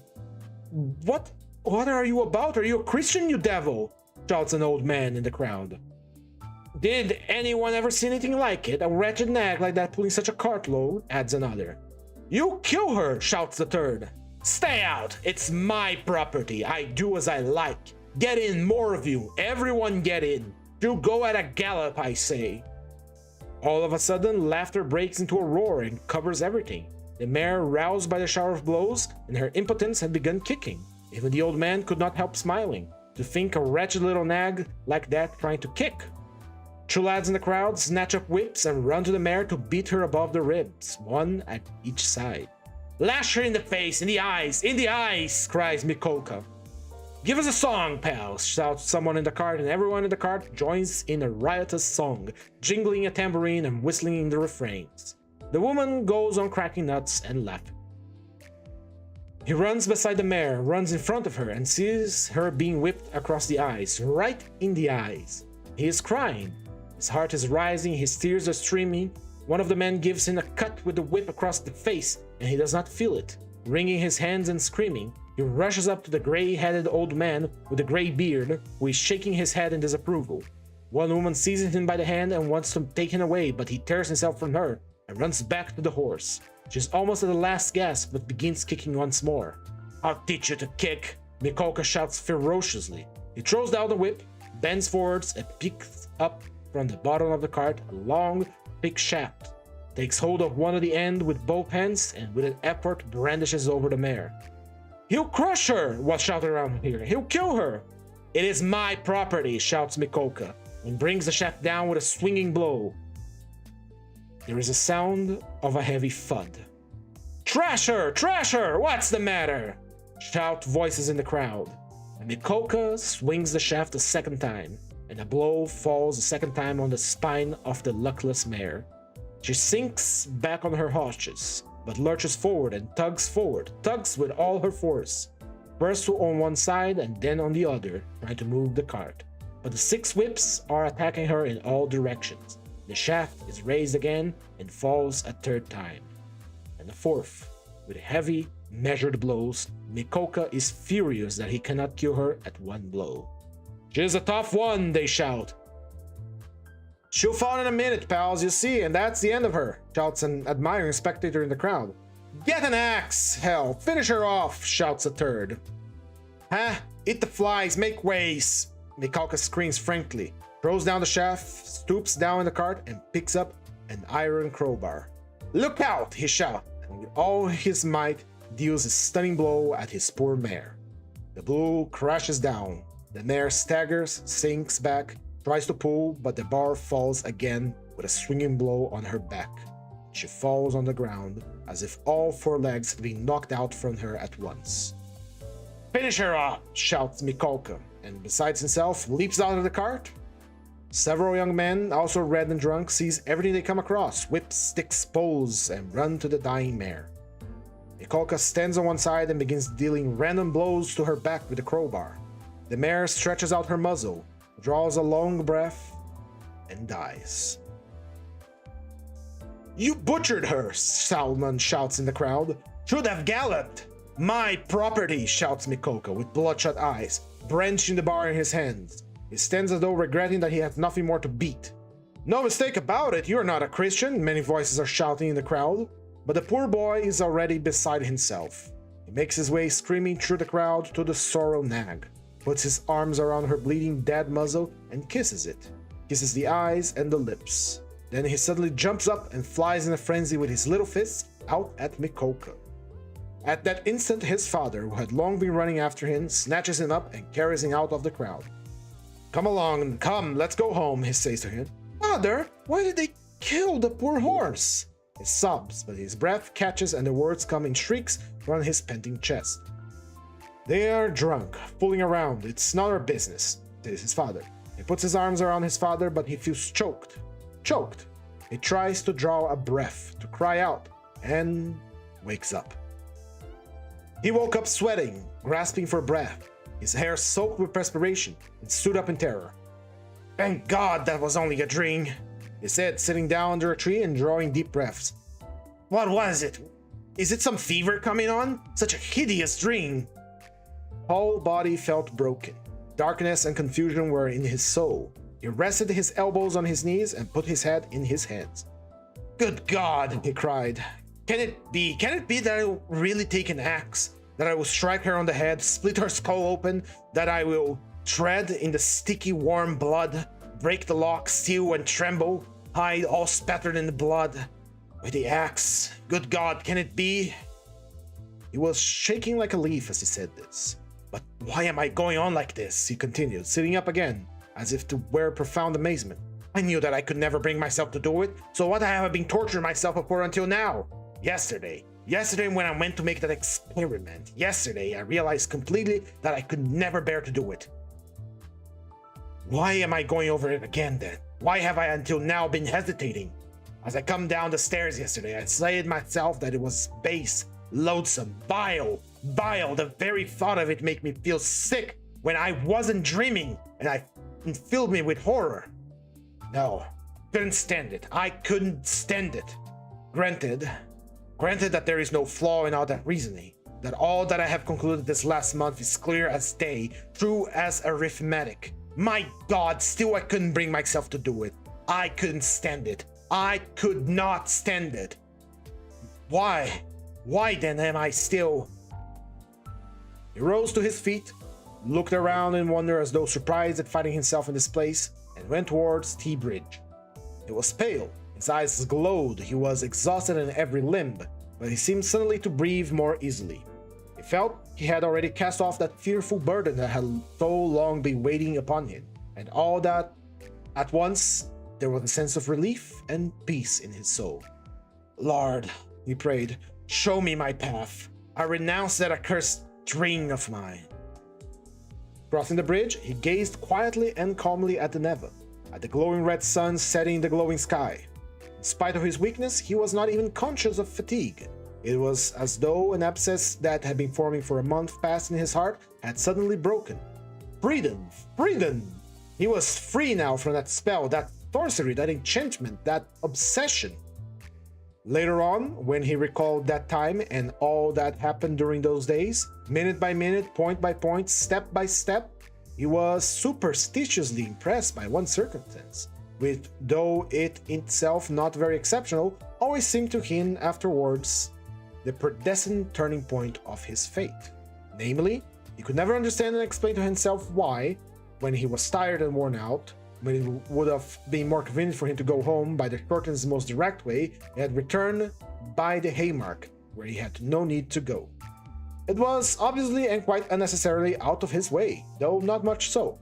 It is true that it happened to him dozens of times to return home without noticing what streets he passed through. But why? He was always asking himself, why had such an important, such a decisive, and at the same time such an absolute chance meeting happen in the Haymarket, where he had moreover no reason to go, at the very hour. the very minute of his life when he was just in the very mood and in the very circumstances in which that meeting was able to exert the gravest and most decisive influence on his whole destiny, as though it had been lying in wait for him on purpose. It was about 9 o'clock when he crossed the Haymarket. At the tables and the barrels, at the booths and the stores, all the market people were closing their establishments or clearing away and packing up their wares, like their customers were going homeward. Rag pickers and scroungers of all kinds were crowding around the eateries and especially the taverns in the dirty and stinking courtyards of the Haymarket. Raskolnikov preferred this place and all the neighboring alleys when he wandered aimlessly in the street. Here, his rags did not attract contemptuous attention. One could walk about in anything without scandalizing people. At the corner of K Alley, a huckster and his wife had 2 tables set out with ribbons, thread, and cotton handkerchiefs. They too had got up to go home, but were lingering in conversation with a friend who had just come up to them. His friend was Lizaveta Ivanovna, or simply, as everyone called her, Lizaveta, the younger sister of the old pawnbroker Alyona Ivanovna, whom Raskolnikov had visited the previous day to pawn his watch and make his experiment. He already knew all about Lizaveta, and she knew him a little too. She was a single woman about 35, tall, clumsy, timid, submissive, and almost idiotic. She was a complete slave to her sister, worked for her day and night, went in fear and trembling of her, and even suffered beatings from her. She was standing with a bundle before the huckster and his wife, listened earnestly and doubtfully. They were explaining something to her especially heatedly. The moment Raskolnikov caught sight of hers, he was overcome by a strange sensation, as it were of intense astonishment, though there was nothing astonishing about this meeting. "You could make up your mind for yourself, Lizaveta Ivanovna," the huckster was saying aloud. "Come round tomorrow about 7, they will be here too." "Tomorrow?" said Lizaveta, slowly, thoughtfully, as though unable to make up her mind. "Upon my word, what a fright you are in of Alyona Ivanovna," gabbled the huckster's wife, a lively little woman. "Upon my word, what a fright you are in of Alyona Ivanovna," gabbled the huckster's wife, a lively little woman. "I look at you and you're like some little babe, and she's not your own sister either. Nothing but a half-sister, and what a hold she keeps over you." "Just this time, don't say a word to Alyona Ivanovna," her husband interrupted. "That's my advice, but come around to us without asking. It will be worth your while. Your sister may see for herself later on." "Should I come?" "About 7 o'clock tomorrow, and they will be here too. You decide for yourself." "And we'll have tea," added his wife. "All right, I'll come," said Lizaveta, still pondering, and she began slowly moving away. Raskolnikov had just passed and heard no more. He passed softly, unnoticed, trying not to miss a word. His first amazement turned gradually to horror, like a shiver running down his spine. He had suddenly and quite unexpectedly learned that the next day at 7 o'clock, Lizaveta, the old woman's sister and only companion, would be away from home, and that therefore, at 7 o'clock precisely, the old woman would be left alone. He was only a few steps from his apartment. He went in like a man condemned to death. He thought of nothing and was completely incapable of thinking. But he felt suddenly in his whole being that he had no more freedom of thought, no will, and that everything was suddenly and irrevocably decided.